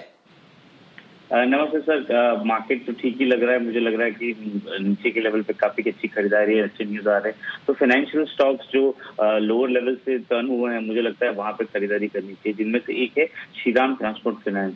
मैंने शायद 790 को इनिशिएट किया था, और जब कल हमारी बात हुई थी तो मैंने ये कहा था कि 900 की हो सकता है। तो आज इंट्राडे में डेटा बहुत पॉजिटिव है, स्टॉक में एक अच्छा ब्रेकआउट है और रिस्क रिवॉर्ड बहुत बेहतर है। तो करंट लेवल 884, 885 के पास खरीदते हो, 870 के स्टॉप लॉस है। तो मुझे लगता है 900 और 920 ये दो लेवल आपको जल्दी देखने मिलने चाहिए, क्योंकि जिस हिसाब से डेटा है, मार्केट है और फाइनेंशियल्स है। अभी देखिए बजाज फिनसर्व भी एक अच्छा लग रहा है 6900 के आसपास। मुझे लगता है कि यहाँ पे भी एटलीस्ट 1000 रुपए की तेजी देखने मिल सकती है। तो मेरी ओर से श्रीराम ट्रांसपोर्ट फाइनेंस खरीदने की सलाह होगी 883, 884 लेवल पे। 870 का स्टॉप लॉस होगा, और अपसाइड में 900 और 920 ये दो टारगेट होंगे। ओके, 900 920 के टारगेट के लिए यहां पर करें खरीदारी।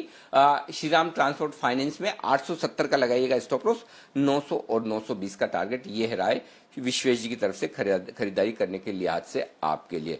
चलिए, तो ये है एक बेहतरीन, और इस बीच बैंक निफ्टी और मजबूती बनाता हुआ 28,840 850 के आसपास आता हुआ, तो मजबूती थोड़ी थोड़ी और बढ़ती हुई दिख रही है। अभी भी डिस्काउंट में बैंक निफ्टी, फ्यूचर चल रहे हैं 820 के आसपास, और स्पॉट लेवल है 845, यानी कि 25 पॉइंट के डिस्काउंट पर बैंक निफ्टी ट्रेड करता हुआ दिख रहा है। जबकि निफ्टी 12,756 स्पॉट लेवल है 771। निफ्टी प्रीमियम पर है 15 पॉइंट की, बैंक निफ्टी डिस्काउंट पर है 25 पॉइंट का। ये आप इस वक्त देख सकते हैं। तो बेहतरीन एक्शन यहां पर होता हुआ दिख रहा है। दिवाली से दिवाली तक ब्रोकरेज पिक्स भी आपके लिए आने की तैयारी में, वो भी हम आपको बताएंगे कौन से ब्रोकरेज आपको किन पिक्स पर निवेश करने की राय दे रहे हैं, ये बताने के लिए कुशल गुप्ता हमारे साथ तैयार है। कुशल बताइए बिगुल के बाद अपनी दिवाली पिक्स।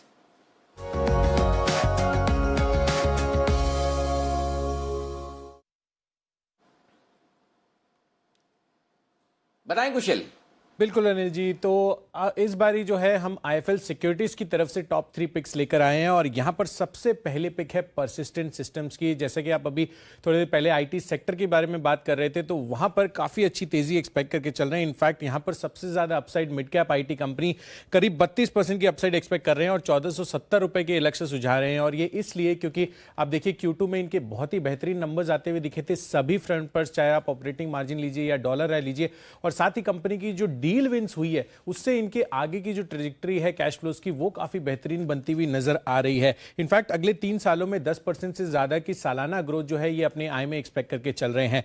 साथ साथ कंपनी का जो BFSI वर्टिकल है और जो सेल्स फोर्स के साथ इन्होंने प्रैक्टिस शुरू की है, उससे भी इनकी आय में काफी बड़ा फायदा होता हुआ नजर आएगा। तो डेफिनेटली परसिस्टेंट सिस्टम को आप अपने रिडार पर रखिए। इसके अलावा इन्फोसिस, इनफैक्ट ये दूसरी बड़ी IT स्पेस से कंपनी है, इनफैक्ट इंडिया की सेकंड लार्जेस्ट कंपनी है TCS के बाद, और यहां यहां पर काफी अच्छा रुझान जो है आईएफएल सिक्योरिटीज बना रहे हैं। 27% की अपसाइड एक्सपेक्ट कर रहे हैं और 1400 रुपए के लक्ष्य यहां पर अचीव होते हुए नजर आ सकते हैं, क्योंकि कंपनी का जो फोकस है अब डिजिटल टेक्नोलॉजी पर बढ़ता जा रहा है। इनफैक्ट क्लाउड और साथ ही जो ऑटोमेशन कारोबार है वहां पर अब कंपनी का सबसे बड़ा फोकस बनता हुआ दिख रहा है। और कंपनी का अगर अब बात करें तो 60% से ज्यादा रेवेन्यू जो आता है उन वर्टिकल से आता है जो कोविड से सबसे कम इंपैक्टेड रहे हैं, तो उसका भी एक सेंटिमेंटल इंपैक्ट जो है इनकी आय पर आता हुआ नजर आएगा। इनफैक्ट पिछले 2 सालों में कंपनी ने काफी सारी लोकलाइजेशन की है यूएस और यूरोप में, तो H1B वीजा का जो इशू है यूएस में वो कहीं ना कहीं अब इनको इंपैक्ट निगेट करता हुआ नजर आएगा। यहां पर कोई भी इंपैक्ट बहुत ज्यादा नहीं आएगा और 15 सालों में पहली बार आय ग्रोथ जो है वो टीसीएस को ये बीट करते हुए नजर आ सकते हैं। तो यहां पर काफी सिग्निफिकेंट स्पाइक एक्सपेक्ट करके चल रहे हैं इन्फोसिस के लिए। और तीसरी पिक है डॉक्टर रेड्डीज लैब की। इनफैक्ट यहां पर अगर आप देखें तो जो अपसाइड है करीब 20% की है, 5800 रुपए के लक्ष्य ये जा रहे हैं इसमें। और इसमें यूएस में अगले 2 साल में कई सारे नए जेनरिक वर्जन्स के ये प्रोडक्ट्स लाने वाले हैं, जिससे इनकी यूएस से जो आय आती है वहां पर सिग्निफिकेंट उछाल देखा जा सकता है। और कंपनी जो है एंटी चाइना सेंटिमेंट की वजह से जो इनका एपीआई कारोबार है उसमें भी काफी बढ़त एक्सपेक्ट करके चल रहे हैं डोमेस्टिक लेवल फॉर्मुलेशंस वाले स्पेस में। तो इन 2 तर्कों के बेसिस पर आईएफएल सिक्योरिटीज को डॉक्टर रेड्डीज लैब काफी पसंद आ रहा है। तो ये है आपके लिए आईएफएल सिक्योरिटीज की टॉप पिक्स इन्वेस्टमेंट करने के लिए। आज से आइए इन्वेस्टमेंट और ट्रेडिंग दोनों करने के लिए आज से एक बेहतरीन पिक आ रही है और वो ला रहे हैं कुणाल जी और राकेश जी। कुणाल जी राकेश जी के लिए बिल्कुल स्पेशल पिक का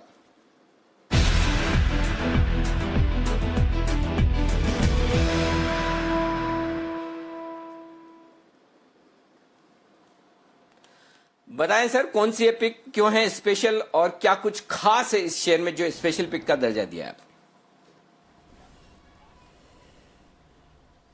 देखिए अनिल जी, स्पेशल इसलिए है क्योंकि ये स्टॉक ने 18 जून को डाउन ट्रेंड के अंदर एंट्री ली थी। 18 जून को डाउन ट्रेंड के अंदर एंट्री ली थी और आज बड़े पैमाने पर 18 जून के बाद पहली बार डेली चार्ट्स के ऊपर अप ट्रेंड के अंदर आ रहा है बड़े पैमाने पर। और स्टॉक है आईजीएल, इसको मिस नहीं करना है। और जिस तरीके का टेक्निकल स्ट्रक्चर है, ये स्टॉक अब एक बड़ा अपमूव दिखाएगा। मौजूदा स्तरों से बड़े चार्ट पर एक बड़ा रिवर्सल हुआ है, तो एक बड़ा स्टॉप लॉस लगाएं। ओवर टू कुणाल जी।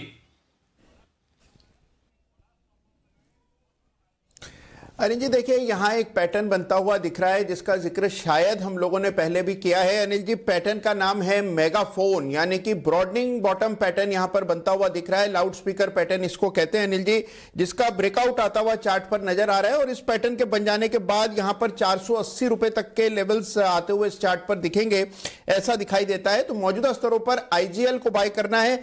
पिछले कुछ दिनों से हम देख रहे हैं कि स्टॉक में कुछ सरगर्मी थी, लेकिन आज इसमें एक बड़ा उबाल आता हुआ नजर आ रहा है। तो आईजीएल को बाय करें। स्टॉप लॉस रखना होगा 440 रुपए पर 440 का एक स्टॉप लॉस रखें। पहला टारगेट 460 रुपए का, दूसरा टारगेट 475 रुपए का बाय करना है आईजीएल। ओके, 475 रुपए तक के टारगेट के लिए आईजीएल बाय करें। आपने मेगाफोन बोला था, ग्रामोफोन बोला था पिछली बार। मैंने ग्रामोफोन क्यों याद रह गया मुझे? कुणाल जी, ये अनिल जी मेगाफोन का क्या मतलब है? मेगाफोन ग्रामोफोन कौन? मेगाफोन होता है वो लाउड स्पीकर भोंपू। हाँ अनिल जी, भोंपू पैटर्न है, भोंपू जो हम जिस पर वो चुनाव प्रचार वगैरह होता है। हाँ अनिल जी, वही भोंपू जैसा दिखता है पैटर्न अनिल जी चार्ट पर, तो इसीलिए मेगाफोन कहते हैं इसको।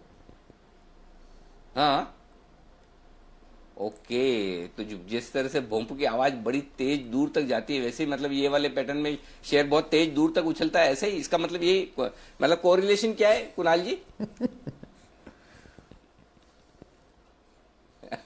अनिल जी देखिए, इसमें हायर टॉप्स बनते रहते हैं, लोअर बॉटम्स बनते रहते हैं, तो ऐसा फैल जाता है चार्ट। और उसके बाद जब ब्रेकआउट आता है अनिल जी, तो जो पीछे कंसोलिडेशन रहा होता है उसके दम पर एक बड़ा उछाल आता है। तो अनिल जी बिल्कुल बड़े उछाल के लिए तैयार है आईजीएल। इसमें बना है भोंपू पैटर्न। चलिए, भोंपू पैटर्न उर्फ मेगाफोन पैटर्न ये है आपके लिए। और इसी तरह की मस्ती और मस्ती के क्षण आपको मिलते रहेंगे। इस हफ्ते फिर से मस्ती की पाठशाला में क्या कुछ होने वाला मैं आपको बताऊंगा, लेकिन उससे पहले गोदरेज इंडस्ट्रीज के रिजल्ट आ गए, तो एक बार जल्दी से आपको रिजल्ट बता दूं। मुनाफा 150 करोड़ आया, 310 करोड़ से घटकर मुनाफे का आंकड़ा थोड़ा सा कम आता हुआ दिखा है। साल दर साल के आंकड़े में बता रहा हूं जो घटकर आया है। आय यहां पर बढ़ी है 2629 करोड़ से बढ़कर, नहीं घटी है, आय भी घटी है 2386 करोड़। तो मुनाफे और आय दोनों में आई है थोड़ी कमी गोदरेज इंडस्ट्रीज में। 380 के आसपास स्टॉक ट्रेड कर रहा है। कुणाल जी चार्ट तैयार कर लीजिएगा, कामकाजी मुनाफा और बाकी सारी डिटेल्स में हम आपके सामने रखेंगे, लेकिन फिलहाल आय और मुनाफे का आंकड़ा थोड़ा नीचे आता हुआ दिख रहा है साल दर साल, लेकिन स्टॉक अभी भी मजबूत है, हरे निशान में ½ % ऊपर। बताएं कुणाल जी लेवल्स।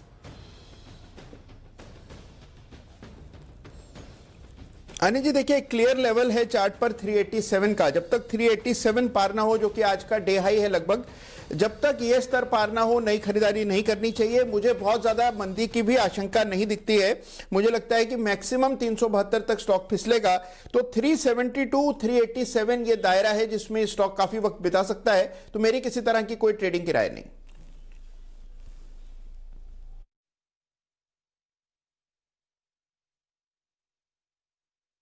तो ये है आपके लिए गोदरेज इंडस्ट्रीज पर। फिलहाल ट्रेडिंग न करें, दूर रहें, इंतजार करें इस स्टॉक पर। कोई हड़बड़ी और कोई जल्दबाजी नहीं। ठीक है, आप कहते तो इंतजार करेंगे थोड़ी देर और, कोई दिक्कत वाली बात है नहीं। आइए कुछ और स्टॉक्स जहां पर एक्शन भरपूर होता हुआ दिख रहा है उस पर राय लेते हैं। जय तैयार है अपने जैकपॉट शेयर के साथ।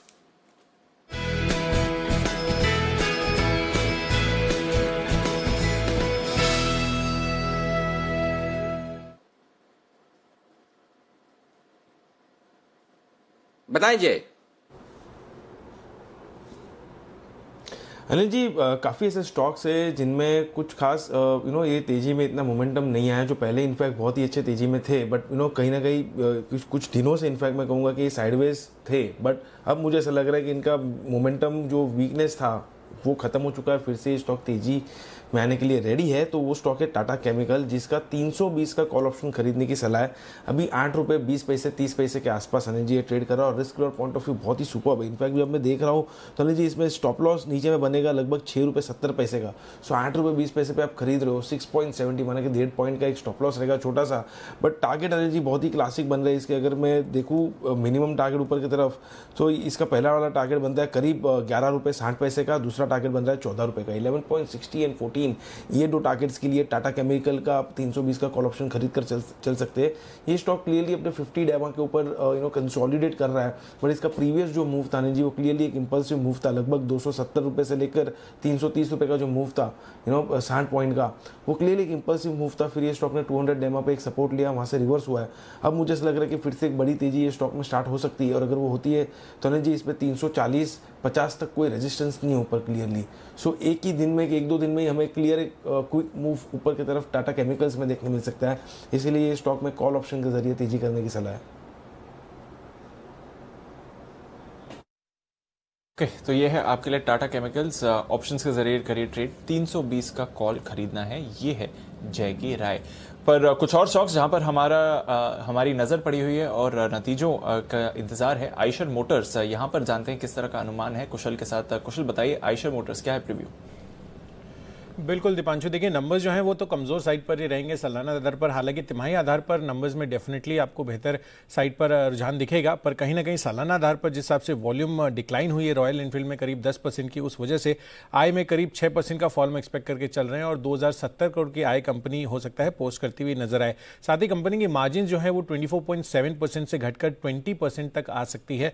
और ये इसलिए भी क्योंकि जिस हिसाब से इनका कॉस्ट स्ट्रक्चर है उसका इंपैक्ट आता हुआ नजर आया और नेगेटिव ऑपरेटिंग लेवरेज की वजह से ये इंपैक्ट हम देख पाएंगे मार्जिन्स पर। साथ ही कंपनी का मुनाफा अगर आप देखें तो वहां पर 46% का बड़ा कट आ सकता है और 310 करोड़ का ही मुनाफा कंपनी पोस्ट कर सकती है और 573 करोड़ के मुनाफे के मुकाबले पिछले साल के। और इनफैक्ट यहां पर और एक चीज है कि अगर आप वॉल्यूम की ग्रोथ देखें तो कहीं ना कहीं क्वार्टर तो थोड़ी सी बढ़ती हुई नजर आएगी, पर अभी भी सप्लाई चेन की काफ़ी दिक्कतें हैं। तो उस पर मैनेजमेंट क्या कमेंट्री देती है ये देखना इंपॉर्टेंट होगा। और साथ ही जो कंपनी की ऑर्डर बुक है और ग्राहकों की क्या किस लेवल तक अब इंक्वायरी पहुंचती हुई नजर आई है, उस पर अगर मैनेजमेंट अपना आउटलुक देती है तो वो काफ़ी बेहतर अंडरस्टैंडिंग क्रिएट करेगा इन्वेस्टर्स के माइंड में। ओके, तो ये है आपके लिए आइशर मोटर खरीदारी की किस तरह के इसके नतीजे आ सकते हैं। डेज हाई पर स्टॉक ट्रेड कर रहा है। एक बार मैं बंसल जी के पास जाना चाहूंगा। बंसल जी, आज सुबह की चार्ट कॉर्नर पे एक डेज हाई पर है आइशर, हालांकि आपके टारगेट से थोड़ा दूर है अभी, पर जिन्होंने लिया है कोई टारगेट स्टॉप लॉस रिवीजन मुनाफा बुक कर लें या फिर होल्ड करें पोजीशन को? देखिए दीपांशु, जिस तरीके का टेक्निकल रुझान है ये, तो मुझे लगता है कि दीपांशु हमारे टारगेट को भी ओवरशूट करेगा और यहाँ पे 2450 से लेकर 2480 के लेवल्स देखने को मिलेंगे। और यहाँ पे दीपांशु कोई नियर बाय स्टॉप लॉस नहीं है। स्टॉप लॉस जो है 2295 का एक नियर बाय स्टॉप लॉस बैठता है, तो वो स्टॉप लॉस लगा के होल्ड की राय है। और जिस तरीके का ब्रेकआउट है मौजूदा स्तरों से भी इजीली मोर देन 125 रुपीज का अपमूव दिखाने का दमखम रखता है। ओके, तो आइशर पर रखिए नजर, बढ़िया अपमूव के लिए तैयार है स्टॉक का। एक और स्टॉक जहां पर आपको नजर रखनी है नतीजों के लिए, जुबिलेंट फूड। आशीष से जानते हैं किस तरह का अनुमान इस बार जुबिलेंट फूड के नतीजों के लिए है, बताएं आशीष। पांचों नतीजे तो कमजोर देखने को मिलेंगे। कंपनी का जो मुनाफा है करीब 17% घटकर 63 करोड़ रहेगा, लेकिन अच्छी बात है कि तिमाही के दौरान रिकवरी बढ़िया देखने को मिली है। कारोबार में अगर आप देखें तो अगस्त के एंड तक कंपनी के करीब 85% स्टोर जो है फंक्शनल हो गए, जो बिक्री है ऑलमोस्ट 70% प्री कोविड स्तर तक आ गई है। तो रिकवरी को लेकर तो पॉजिटिव, लेकिन नंबर्स जो है यहाँ पर थोड़ी सी निराशा देखने को मिलेगी। कामकाजी मुनाफा जो है यहाँ पर थोड़ी सी गिरावट है, करीब 13% घटेंगे कामकाजी मुनाफा, 205 करोड़ रहेगा। आय में करीब 15% की गिरावट देखने को मिलेगी। लेकिन अच्छी बात यह भी है कि तिमाही के दौरान कंपनी ने जो है डिलीवरी चार्जेस बढ़ाए थे, जिसके चलते कॉस्ट एफिशिएंसीज भी इंप्रूव हुई हैं। तो मार्जिन जो है लगभग 24% पर अनचेंज रहेंगे। लेकिन नतीजा अगर आप मुनाफे का आंकड़ा देखें, कामकाजी मुनाफा देखें तो कमजोर आएंगे। ओके, ये है आपके लिए जुबिलेंट फूड पर व्यू।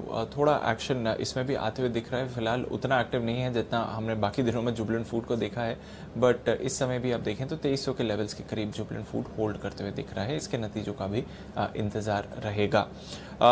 कुछ और स्टॉक्स जहां पर थोड़ा एक्शन और बनते हुए दिख रहा है, एक बार लुपिन पर नजर डालिए। 6% का उछाल उस स्टॉक पर है, तो यहां पर आप जबरदस्त तेजी दिख रहे हैं। अब ऑरो फार्मा को लुपिन भी ज्वाइन करते हुए दिख रहा है। 6% की तेजी लुपिन में दिख रही है और डेज हाई पर ये स्टॉक आया है। और एक टोरेंट फार्मा जो आज सेकेंड हाफ में स्पेशली काफी एक्टिव हुआ है।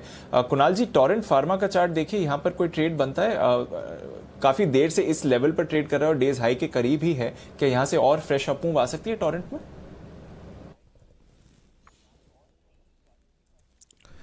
देखिए, एक एक करके सभी फार्मा काउंटर से एक पुलबैक एक्शन देखने को मिल रहा है दीपांशु, और इसमें मुझे लगता है कि टोरेंट फार्मा भी शामिल है। एक रेजिस्टेंस जरूर चार्ट पर दिखाई पड़ता है 2610 के आसपास, अभी 2570 का भाव है। तो मुझे लगता है कि जो पुष्टि होगी कि ये पुलबैक काफी दूर तक जाएगा वो तब होगी जब ये 2620 के लेवल्स को निकाल दे। 2620 के ऊपर ही नई खरीदारी करनी चाहिए। फिलहाल वेट एंड वॉच करें। इसके मुकाबले ऑरो फार्मा और लुपिन, ये दो काउंटर्स स्पेस में हैं जो ज्यादा बेहतर दिखते हैं। तो टोरेंट फार्मा 2620 के ऊपर खरीदारी कराए। और इस बीच कैबिनेट की बैठक के बाद प्रेस ब्रीफिंग शुरू होती दिख रही। प्रकाश जावड़ेकर साहब आपको नजर आएंगे इस वक्त। तो प्रेस ब्रीफिंग और जो भी कैबिनेट की बैठक में आज फैसले हुए उन पर जो भी निर्णय लिया गया वो हम आपके सामने रखेंगे जल्दी। तो उस प्रेस ब्रीफिंग में भी हम चलेंगे। वापस से एक बार सिर्फ आपको बता दिया जाए कि प्रेस ब्रीफिंग यानी कि प्रेस कॉन्फ्रेंस शुरू हो चुकी है। इस पर आप नजरें बनाए रखें। जो भी अहम फैसले हुए होंगे वो हम आपके सामने जरूर रखेंगे और कुछ देर में हम वापस वहां पर पहुंचेंगे भी। लेकिन इस बीच एक्शन भरपूर है, कुछ नतीजे भी आने की तैयारी में, उन नतीजों पर भी हम फोकस करेंगे। और एक बार देख लेते हैं कि क्या एक्शन आपके लिए होता दिख रहा है। मैक्स हेल्थ केयर के भी नतीजे आने की तैयारी में, वहां पर भी हम फोकस बनाकर रखेंगे। बाजार इस बीच मजबूती के साथ ही है। 12,730 के आसपास निफ्टी, 28,800 के करीब बैंक निफ्टी इस वक्त आपको है। आइए एक बार जल्दी से सुन लेते हैं प्रकाश जावड़ेकर साहब का क्या कहना है, जरा देख लेते हैं। आइए चलते हैं प्रेस कॉन्फ्रेंस में। ज्यादा नहीं है, ये मैन्युफैक्चरिंग हब बनना है तो ज्यादा चाहिए। हमारे यहाँ आयात ज्यादा होता है, निर्यात कम होती है। आज तक निर्यात और उत्पादन बढ़ाने के लिए बहुत सारे प्रयास किए गए, लेकिन उसमें ज्यादा सफलता नहीं मिली। आज मोदी सरकार ने यह फैसला किया कि 10 उत्पादन के प्रमुख क्षेत्रों में उत्पादन आधारित प्रोत्साहन राशि यानी प्रोडक्शन लिंक्ड इंसेंटिव दिया जाएगा। और कितना? लगभग 2 लाख करोड़ का। ये उत्पादन भी बढ़ाएगा, निर्यात भी बढ़ाएगा और रोजगार भी बढ़ाएगा। आत्मनिर्भर भारत को साकार करने की दृष्टि से ये निर्णय महत्व का होगा। एक मोबाइल और मेडिकल डिवाइसेस के बारे में पहले ही घोषणा हो चुकी,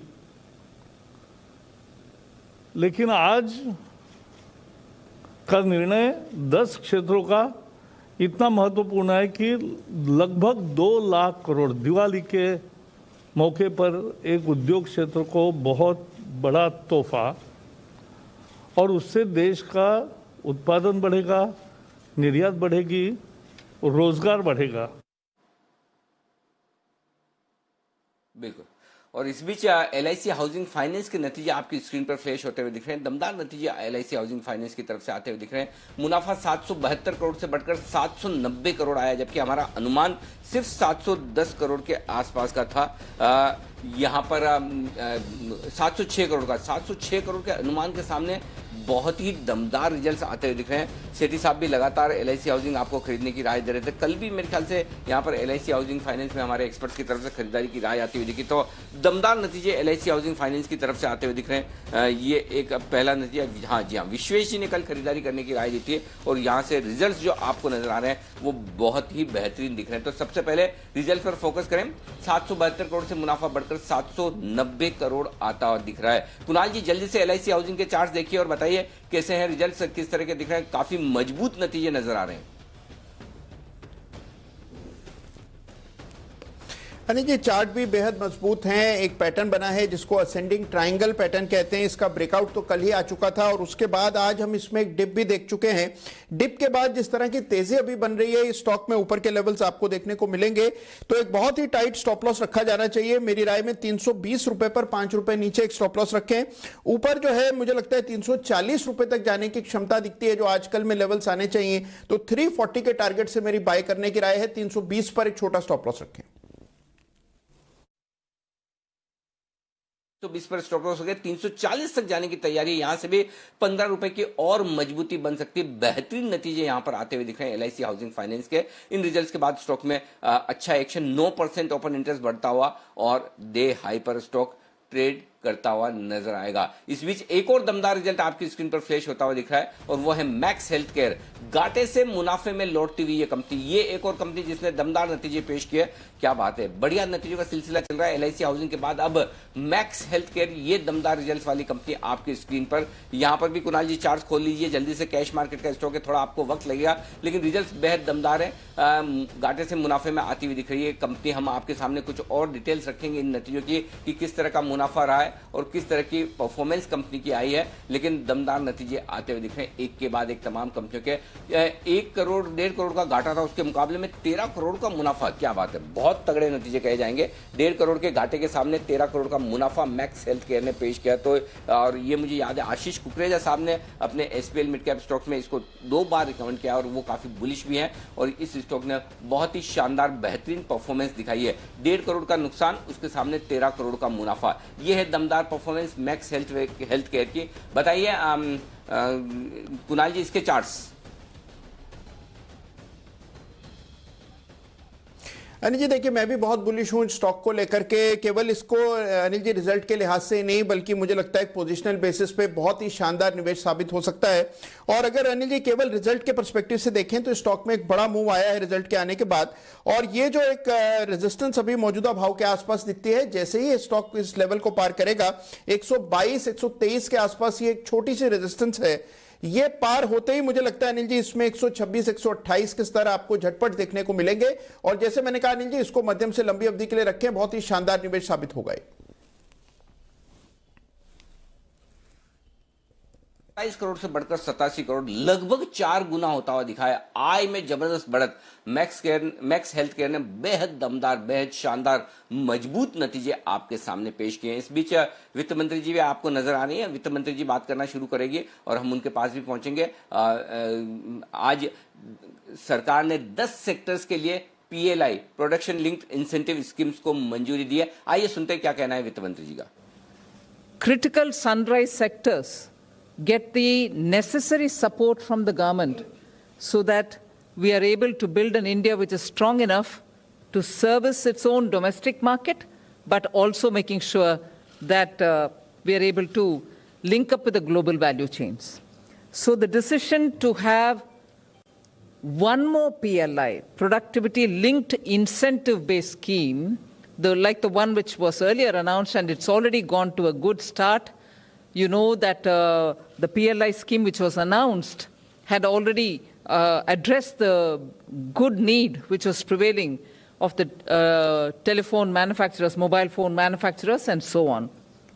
Therefore, keeping in mind, essentially to make sure that job creation happens, the selection of sectors have been determined on that basis. Job creation, sunrise sectors, looking at the GVC, getting India to link into the global value chain, and above all, the larger umbrella principle that we have to have self-reliant India. So it also partly answers the question which is frequently asked: does Atmanirbharta mean inward-looking policy? Not at all. We are yet again proving that the policy that we are taking up, even in the PLI, the productivity-linked incentive through which we want manufacturers to come into India, is clearly to say we want to build on our strength, but yet link with the global value chains. So India should become a manufacturing hub, has always been the call of our Honorable Prime Minister. Investment hub, you know, recently held this summit meeting with some of the best big investing funds, global investment funds. They have been meeting him, he addressed them. So this PLI is also aimed at getting more investment into the country. And the government is giving the financial support so that these financial incentives will make it attractive to produce in India, and selection of sectors have been based on that. So if you were to look at it from the broad principle of Atmanirbharta, pharmaceutical industry is one of the selected sector. White goods manufacturing, ACs, LED bulbs, and things like that, even that is another. A third one is a specialized steel.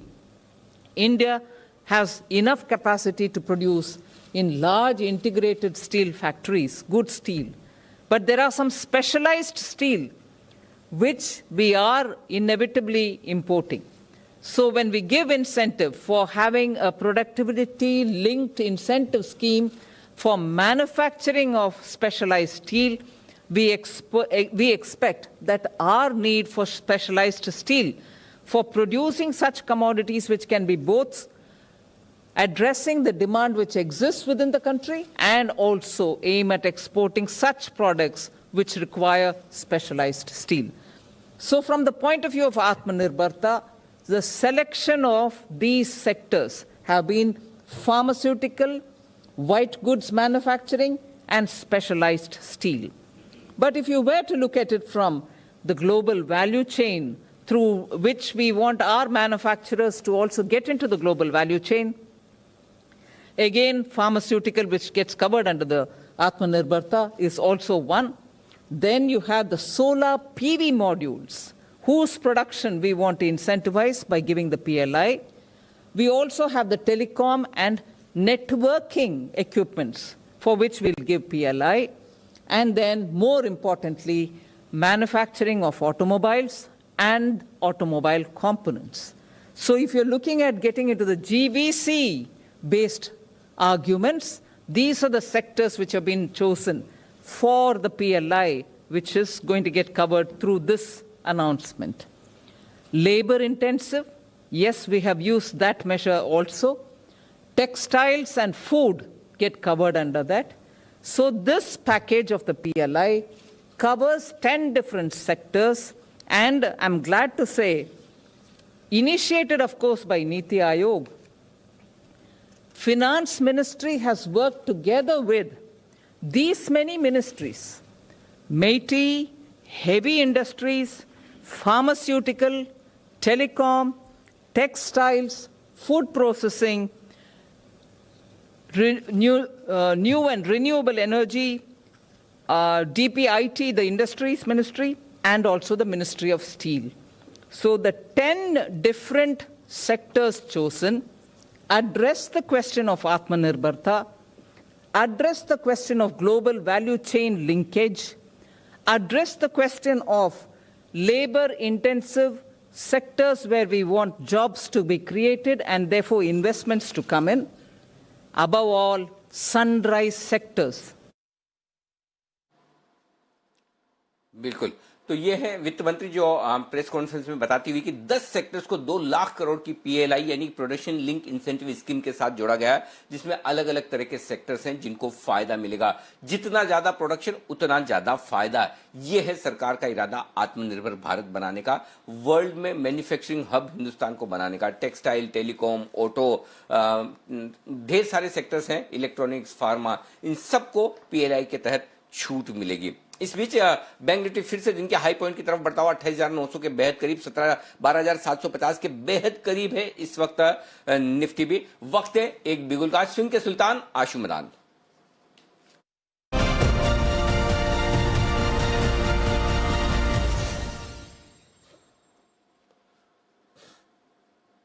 बताएं sir.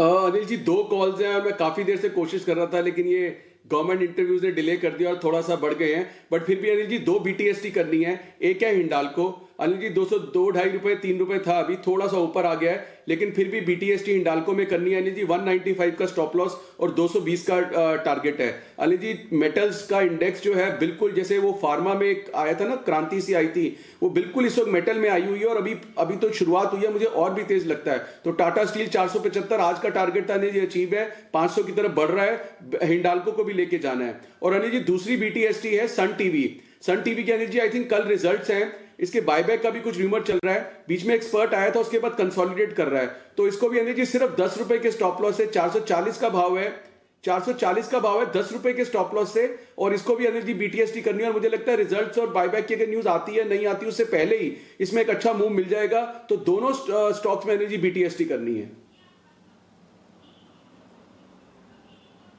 हिंडाल को खरीदे 220 के target के लिए 195 रुपए का stop loss होना चाहिए, और सन टीवी खरीदे 430 के स्टॉप लॉस के साथ 440 के आसपास, 445 के आसपास यहां पर कर सकते हैं आप खरीदारी। आइए कैश का ऑप्शन जय ठक्कर के साथ।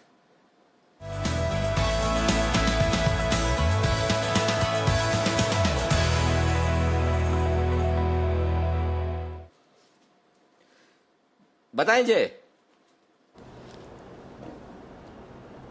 अनिल जी बैंक निफ्टी पर बाय रिकमेंडेशन है मेरा, एंड बैंक निफ्टी का मुझे ऐसा लग रहा है कि 28,900 का कॉल ऑप्शन हम खरीद सकते हैं, जो करीब अभी 208 के आसपास ट्रेड कर रहा है, 207 208 के आसपास। इसको हमें स्टॉप लॉस लगाना है नीचे में 98 का, तो करीब अगर आप देखें तो 50% का स्टॉप लॉस है, मतलब करीब 2,500 पॉइंट के रेंज, 27 रुपये के आसपास के रेंज में स्टॉप लॉस रहेगा। ऊपर में जो टारगेट पहला वाला बन रहा है वो है 334 का 334, एंड सेकंड टारगेट बन रहा है 360 का। दूसरा वाला टारगेट अनिल जी थोड़ा सा छोटा है, बिकॉज मुझे ऐसा लग रहा है कि बैंक निफ्टी अब जा रहा है 30,000 के लेवल्स, सॉरी 29,100 के लेवल्स पे। सो ये वाला कॉल ऑप्शन जो है उसकी वैल्यू आराम से 334 360 तक की हो जानी चाहिए अगर मेरे टारगेट्स हासिल होते हैं तो। इनफैक्ट कल एक्सपायरी है, बट देन मुझे ऐसा लग रहा है कि ये लेवल्स कल ही अचीव होने चाहिए, बिकॉज अभी भी मोमेंटम काफ़ी बढ़िया है। और ये इंडेक्स में अगर मैं देख रहा हूँ तो ये करेक्शन आज के डेली चार्ट्स पर देखने मिला था, अवर्ली चार्ट्स पर देखने मिला था विधान अनिल जी, वो clearly lower end of the channel पर ये इंडेक्स ने सपोर्ट लेकर एक रिवर्सल दिखाया है। इनफैक्ट बहुत ही एक अच्छा पियर्सिंग कैंडलस्टिक पैटर्न फॉर्म हुआ है ओवर द चार्ट्स पर, और वो पियर्सिंग कैंडलस्टिक पैटर्न फॉर्म होने के बाद ये इंडेक्स में एक अच्छी हमें तेजी लगातार ये सेकंड हाफ में हमें आते हुए नजर आई है।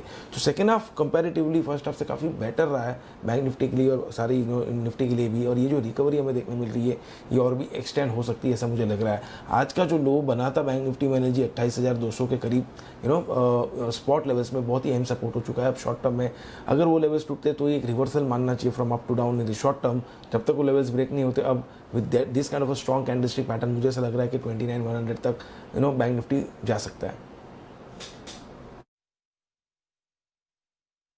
निफ्टी रफ्तार पकड़ने के लिए तैयार है, डेज हाई पर ट्रेड कर रहा है और आपको खरीदनी है 28,900 की कॉल। जल्दी से बिगुल बजाते हैं अनिल जी की फाइनल स्ट्रैटेजी का।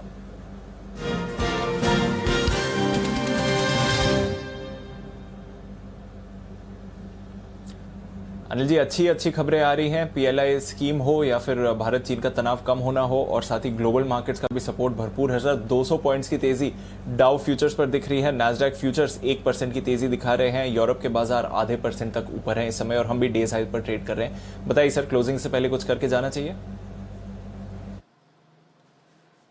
दीप, लॉन्ग पोजीशन बरकरार रखें। अगर आप निफ्टी में लॉन्ग है, 12,750 का एक कॉल ऑप्शन खरीद लीजिए, और 12,900 का आप सामने एक कॉल ऑप्शन बेचकर अपनी लॉन्ग पोजीशन बरकरार रखिए। कोई दिक्कत वाली बात नहीं है। अच्छी क्लोजिंग आपको मिल रही है। लाइफ टाइम हाई पर निफ्टी बंद होने को तैयार है, तो 12,750 का कॉल ऑप्शन लेकर 12,900 का कॉल ऑप्शन बेचकर जा सकते हैं। बैंक निफ्टी 29,000 का कॉल ऑप्शन खरीद लीजिए, और 29,500 का कॉल ऑप्शन बेचकर जाइए, ताकि आपकी हेजिंग रहेगी। तो 29,000 का कॉल, कल की एक्सपायरी वाले ही, हालांकि प्रीमियम कम नहीं है, प्रीमियम काफी ज्यादा है, लेकिन बैंक निफ्टी पर 29,000 का कॉल ऑप्शन लेकर 29,500 का कॉल ऑप्शन बेचने की राय है। तो आज भी आपको बैंक निफ्टी में, दोनों ऑप्शन में, निफ्टी और बैंक निफ्टी में फायदा हुआ होगा। और अगर आपने बुक कर लिया तो ठीक है, नहीं बुक किया तो आप कवर्ड कॉल के तौर पर यहाँ पर खरीदारी कर सकते हैं। कोई दिक्कत वाली बात नहीं। एक बार जल्दी से नितिन जी से भी राय ले ली जाए निफ्टी बैंक निफ्टी के ऑप्शंस पर। नितिन जी, आपका क्या इरादा है कल के लिए? जिस तरीके से क्लोजिंग डेटा है, मुझे लग रहा है ओपनिंग पॉजिटिव मिलनी चाहिए। तो एक 12,750 की कॉल ऑप्शन लेकर के आप 12,850 बेचें तो वो ज्यादा बेहतर होगा, क्योंकि 12,900 में प्रीमियम कम है और 100 पॉइंट का गैप काफी है। तो अनिल जी, उसमें एक चेंजेस कर सकते हैं कि 12,750 की लेकर के 12,850 बेचें। और बैंक निफ्टी में जैसे आपने बताया कि 29,000 लेकर के 29,500 बेचने हैं, उससे बेटर मुझे लग रहा है कि 29,000 लेकर के 29,300 आप बेच दीजिए। वो ज्यादा सेफ है, क्योंकि उसमें प्रीमियम कॉस्ट कम आ रही है। 29,500 में बहुत ज्यादा प्रीमियम मिल नहीं रहा है, इसलिए उसमें मॉडिफिकेशन मेरी ये रहेगी कि 29,000 की कॉल लेके 29,300 बेचे तो ये ज्यादा बेहतर है। ओके, तो थोड़ा स्प्रेड कम कर दें, पर बुल स्प्रेड बना के जाए निफ्टी बैंक निफ्टी दोनों पर। अपनी लॉन्ग्स को थोड़ा हेज करके जाइए, बट रुझान पॉजिटिव ही है और अच्छी ही तेजी बाजार में बनती हुई दिख रही है। आइए, क्लोजिंग से पहले एक बिगुल जय के लिए, जय का जैकपॉट।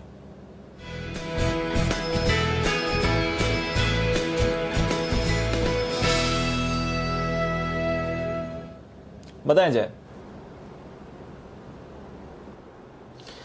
दीपांशु, 2-3 महीनों के बाद मुझे याद है कि मैं ये स्टॉक पे रिकमेंडेशन दे रहा हूँ शायद ही, लार्सन एंड टुब्रो। इनफैक्ट अगस्त महीने से हम देख रहे हैं स्टॉक में कंसोलिडेशन था, और अब क्लियरली एक राउंडिंग पैटर्न बॉटम में से ब्रेकआउट है। तो इसका 1,080 का कॉल ऑप्शन खरीदने की मेरी सलाह है। अगर आप देखें तो ये करीब 19 रुपये 50 पैसे के आसपास ये ट्रेड कर रहा है। स्टॉप लॉस छोटा सा रहेगा, 10 रुपये का, राइट। एंड ऊपर में जो पहला टारगेट बन रहा है वो 33 पॉइंट का है, 33 का आई वुड से। एंड दूसरा टारगेट जो बन रहा है वो 41 का है। 33 एंड 41, ये दो टारगेट्स के लिए लार्सन एंड टुब्रो का 1080 का कॉल ऑप्शन खरीदने की सलाह है। रीज़न ये है कि 200 डीएमए को क्लियरली ये क्रॉस कर चुका है। अब आज के ट्रेडिंग सेशन में राउंडिंग बॉटम पैटर्न में से ब्रेकआउट आया, और जो हिसाब से ये 3 मंथ्स का कंसोलिडेशन है दीपांशु, उसका ब्रेकआउट आया है।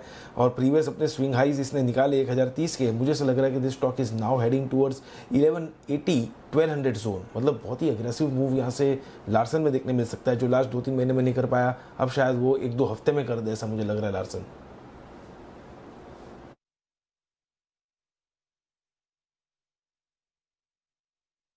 तो ये है आपके लिए एलएनटी पर 1,080 का कॉल ऑप्शन, 20 रुपए के आसपास खरीदे, 10 का स्टॉप लॉस, 33 और 41 के टारगेट के लिए। बैन से बेनिफिट तैयार है आशीष चतुर्वेदी।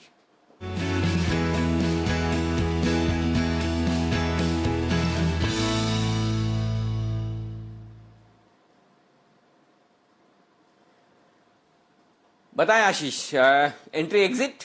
अनिल जी, फिलहाल सिर्फ जेएसपीएल बैंड में बना हुआ है। मार्केट वाइड पोजीशन लिमिट जो है 92% के आसपास है, तो सिर्फ जेएसपीएल है जो बैंड में बना रहेगा। लेकिन एक फ्रेश एंट्री और हो रही है बीएचईएल की, क्योंकि फिलहाल जो पोजीशंस है करीब 107% के आसपास है, 95% के ऊपर आती है तो स्टॉक बैंड में आता है। तो जेएसपीएल बैंड में बना रहेगा, बीएचईएल की फ्रेश एंट्री होगी।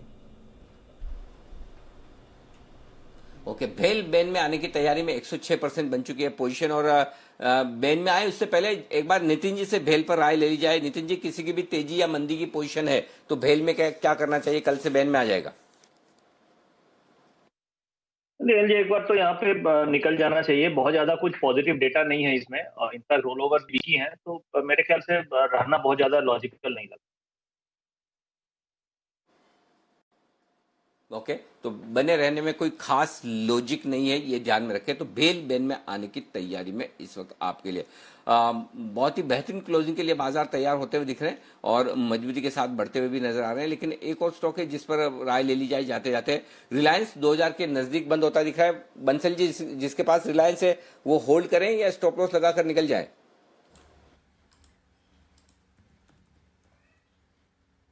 नहीं अनिल जी, अभी तो फिलहाल for the timing Anil ji stop loss लगा के होल्ड करने की राय है। नीचे में एक अच्छा सपोर्ट है और जिस तरीके का मार्केट है क्लियरली होल्ड करना चाहिए। फ्रेश खरीदारी की राय नहीं है, बट डेफिनेटली एक बार को होल्ड करना चाहिए। और यहाँ पर जो स्टॉप लॉस है 1974 का 1974 का स्टॉप लॉस लगा के होल्ड करने की राय है जो फंसे हुए हैं। होल्ड करें, जल्दबाजी न करें, चिंता न करें, हड़बड़ी ना करें, यह है आपके लिए राय। आइए अब बाजार बंद होने की तैयारी में, और मैं बता दूं आपको कि एक्शन किस तरफ होता हुआ दिख रहा है। मजबूती के साथ बाजार लाइफ टाइम हाई पर बंद होने की तैयारी में। 125 पॉइंट ऊपर निफ्टी है, 250 पॉइंट ऊपर बैंक निफ्टी है, 325 पॉइंट ऊपर सेंसेक्स है। तो एक बेहतरीन क्लोजिंग के लिए तैयार होते दिख रहे हैं। आज की क्लोजिंग इसलिए भी मायने रखता है कि क्योंकि बाजार जो है लाइफ टाइम हाई पर तो बंद हो ही रहे हैं, लेकिन इसके साथ साथ ही आप देखें तो निचले स्तरों से अच्छे रिकवर होकर बंद होते हुए दिख रहे हैं। बाजार के लिए आता हुआ दिख रहा है, तो अच्छी मजबूती के साथ बंद होने की तैयारी भारतीय बाजारों की होती हुई दिख रही है। इस वक्त फाइनल क्लोजिंग आए उससे पहले प्रोविजनल क्लोजिंग आपके सामने रख दूं। 125 अंकों की मजबूती निफ्टी में 12,757, 332 अंकों की मजबूती सेंसेक्स में 43,610 और निफ्टी बैंक में मजबूती है 273 अंकों की 28,879। ये है आपके लिए लेवल्स जहां पर बंद हुआ है। फाइनल क्लोजिंग थोड़ी देर में आपको मिलेगी, तब तक आपको बता दूं कि बाजार बंद होने के बाद का एक्शन क्या है।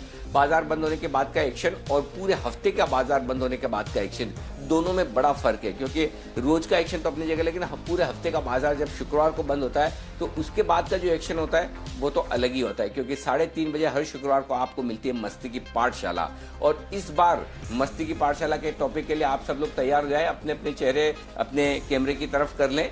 और क्योंकि मैं आपको बताने जा रहा हूं वो टॉपिक जिस पर आपको करनी है तैयारी इस हफ्ते की मस्ती की पाठशाला में।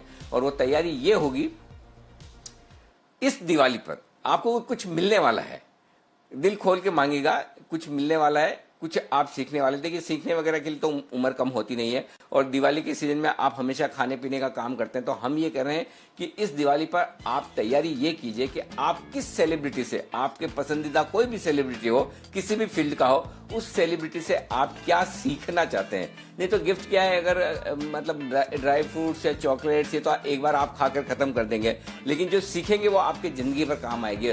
तो इस दिवाली पर किस सेलिब्रिटी से आप क्या सीखना चाहते हैं, ये हमारे सभी एक्सपर्ट बताएंगे। और हमेशा पिछले बार की तरह ही इस बार फिर से सिमी जी भी हमारे साथ होंगी स्पेशल इनवाइटी के तौर पर, क्योंकि आपने दर्शकों ने बड़ा पसंद किया है कि सिमी जी को भी बुलाइए, तो हमने सिमी जी को भी बुलाने का इरादा रखा है। बाकी सारे हमारे मेहमान तो होंगे। तो इस दिवाली आप किस सेलिब्रिटी से क्या सीखना चाहते हैं, ये होगा आपके लिए विशेष शो मस्ती की पाठशाला का शुक्रवार को 3:30 बजे।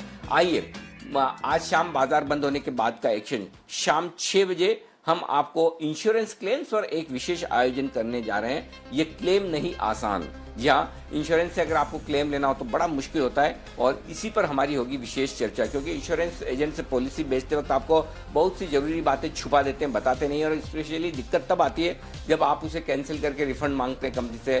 कई कंपनियां क्लेम सेटलमेंट में भी ग्राहकों को बड़ा परेशान करती है। ऐसे केस का निपटारा कैसे हो, इंश्योरेंस कंपनियों की मनमानी पर रोकथाम कैसे लगे। बीमा लोकपाल बनाया गया है, लेकिन लोगों को इसकी जानकारी नहीं है, इसमें किस तरह से आप क्लेम कर सकते हैं। आज बीमा लोकपाल दिवस है। जी हाँ, आप इंश्योरेंस से रिलेटेड अगर आपकी कोई भी समस्या है तो इंश्योरेंस लोकपाल के पास आप जा सकते हैं। इसीलिए आज हम बीमा और इससे क्लेम, इंश्योरेंस और उससे जुड़े हुए क्लेम्स पर बात करेंगे। इंश्योरेंस पॉलिसी लेने से पहले किन बातों का ध्यान रखें, क्लेम लेने में दिक्कत आए तो कहाँ शिकायत करें, और आसान क्लेम सेटलमेंट के लिए क्या कदम आपको उठाने चाहिए। जवाब देने के लिए दो खास मेहमान होंगे हमारे साथ। मिलिंद खराट साहब, इंश्योरेंस ओम्बड्समैन मुंबई और गोवा के, और बीसी पटनायक साहब जो कि सेक्रेटरी जनरल है एग्जीक्यूटिव काउंसिल ऑफ इंश्योरर्स के। उन दोनों से हम करेंगे बातचीत शाम 6 बजे। रात 8:30 बजे फाइनेंशियल प्लानिंग के 9 सबक। जी हाँ, ये आज 9 लेसन्स आपको फाइनेंशियल प्लानिंग के सुनने और समझने को मिलेंगे। कोरोना के समय में न लोगों की हेल्थ खराब हुई है बल्कि फाइनेंशियल वेल्थ भी खराब हुई है। और ऐसे में कई सारे ऐसे लोग हैं जिन्हें अपने पीएफ का पैसा निकालना पड़ा है। पैसे को लेकर कुछ अहम सबक कोरोना काल में लोगों को सीखने को मिले हैं। इनमें से एक सबसे बड़ा सबक ये कि हमें इमरजेंसी के हालात में अपने आप को फाइनेंशियली तैयार रखना चाहिए। इन्वेस्टमेंट और इंश्योरेंस दोनों के बीच में बैलेंस कैसे बनाना है, ये आज का सबसे बड़ा टॉपिक होगा डिस्कशन का। मनी गुरु में हम आपको बताएंगे कि कोरोना से मिले फाइनेंशियल प्लानिंग के ऐसे 9 सबक जो आप जिंदगी भर याद रखें और इन्हें सीखकर आप अपने आप को फाइनेंशियली स्ट्रांग बना सकते हैं। तो ये शो मिस मत कीजिएगा। मनी गुरु का 8:26 पर फाइनेंशियल प्लानिंग के 9 सबक, ये है 9 लेसन्स आपके लिए यहाँ पर होगी बातचीत। तो ये कुछ इंटरेस्टिंग शोज हैं जिसके लिए यहाँ पर आपको ध्यान में रखना। आइए 28,845 निफ्टी बैंक की क्लोजिंग हुई है 239 अंकों की मजबूती के साथ। 11,749 पर बंद हुआ है निफ्टी 118 अंकों की तेजी के साथ। सेंसेक्स बंद हुआ है 316 अंकों की मजबूती के साथ 43,593 पर। आप अपनी तैयारी कर लीजिए किस सेलिब्रिटी से आप क्या सीखना चाहते हैं। इस बीच कुणाल जी हमारे एक दर्शक हैं, उन्होंने लिख कर भेज दिया कि मैं कुणाल जी से हिंदी सीखना चाहता हूं। प्रताप अहिर साहब हैं जिनका अभी मैं ट्वीट पढ़ रहा था, उन्होंने कहा कुणाल जी से हिंदी सीखना चाहता हूं। तो कुणाल जी देखिए आपके चार्ट्स और आपके कॉल्स के तो मुरीद हैं ही लोग, लेकिन आपकी हिंदी के भी बड़े कायल हैं। तो इसी तरह से आप भी कुछ बड़ा इरादा रखिए कि आप किस सेलिब्रिटी से क्या सीखना चाहते हैं। इंटरेस्टिंग है ना टॉपिक आपके लायक? अनिल जी बहुत जबरदस्त टॉपिक है। अनिल जी एक मेरे मन में सवाल है अनिल जी कि ये टॉपिक आप लाते कहां से? अनिल जी एक के बाद एक जबरदस्त टॉपिक आप लेकर के आते हैं, तो इसके लिए कोई कमेटी बना रखी है अनिल जी या ये किस तरह का आपका खुद का ये मतलब निर्णय रहता है? कैसे टॉपिक का चुनाव कैसे होता है अनिल जी? अरे मेरे इतने ज्यादा टॉपिक दिमाग में आते हैं, मेरा बस चले तो रोज एक मस्ती की पाठशाला कर डाल दूं। इतने सारे टॉपिक की कहाँ कमी है।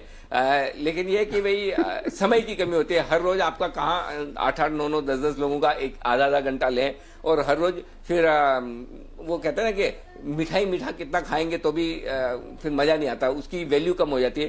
तो गुलाब जामुन भी 1, 2, 3 तक खाएं तब तक ठीक है, 10, 12, 15 आ जाए तो 15वें 16वें गुलाब जामुन में तो टेस्ट आता ही नहीं, फिर तो वो आप पेट भरने के लिए खाते हैं। इसलिए हफ्ते का 1 डोज ठीक है और टॉपिक तो बहुत आसानी से मिल जाता है। लेकिन हाँ, इसमें एक चीज कहना चाहता हूं, अगर आप भी चाहें कि किसी टॉपिक पर बात होनी चाहिए या हमारे दर्शक चाहें कि कोई स्पेसिफिक टॉपिक हम चूज करें तो उनका स्वागत है, आप सबका भी स्वागत है। आप भी चाहें तो आप अपने सुझाव दे सकते हैं। बाकी बड़ी आसानी, अगर आप बोलें तो मैं अगले 3, 4, 5 हफ्तों के टॉपिक तुरंत अभी खड़े आपको बता दूं, ये कर सकते हैं, ये कर सकते हैं, वो कर सकते हैं, बहुत आसानी से मिल जाता है। बेसिकली करना कुछ नहीं है। मैं एक चीज बताता हूं कुणाल जी, लोगों को लगता है कि ह्यूमर, कॉमेडी ये बहुत मुश्किल जॉनर है, बहुत मुश्किल से कर सकते हैं, आसान नहीं है। मुझे लगता है ये बड़ा आसान है। आपका सिर्फ अच्छा ऑब्जर्वेशन पावर होना चाहिए कि आप अगर आसपास की चीजों को, लोगों को ढंग से ऑब्जर्व करो तो हर चीज में ह्यूमर है, हर चीज में लाफ्टर है, हर चीज में मजा है, बस देखने वाला होना चाहिए। तो इसलिए टॉपिक्स भी बड़े आसानी से मिल जाते हैं, ढूंढने वाला होना चाहिए, मुश्किल नहीं पड़ती। मुश्किल होती तो मैं हर हफ्ते करता भी नहीं,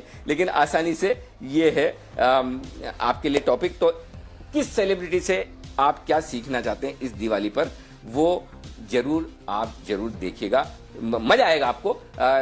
हमारे एक्सपर्ट्स को आप स्टार मानते हैं भी, सारे हमारे एक्सपर्ट स्टार हैं। मुझे पता है जब भी ये बाहर निकलते हैं कहीं अपनी फैमिली के साथ वीकेंड पर, कहीं एयरपोर्ट पर, तो लोगों की भीड़ इनके आगे पीछे लग जाती है, कहते हैं आपको रोज देखते हैं, आपको रोज देखते हैं। लेकिन ये इनसे बड़े स्टार्स से क्या सीखना चाहते हैं, ये बड़ा इंटरेस्टिंग होगा, तो मिस मत कीजिएगा। आइए आप सभी से विदा लेने का वक्त है। बहुत बहुत शुक्रिया वागले साहब, कुणाल जी, राकेश जी, जय जी, आशु सर और साथ ही नितिन जी, आप सबका दिल से धन्यवाद।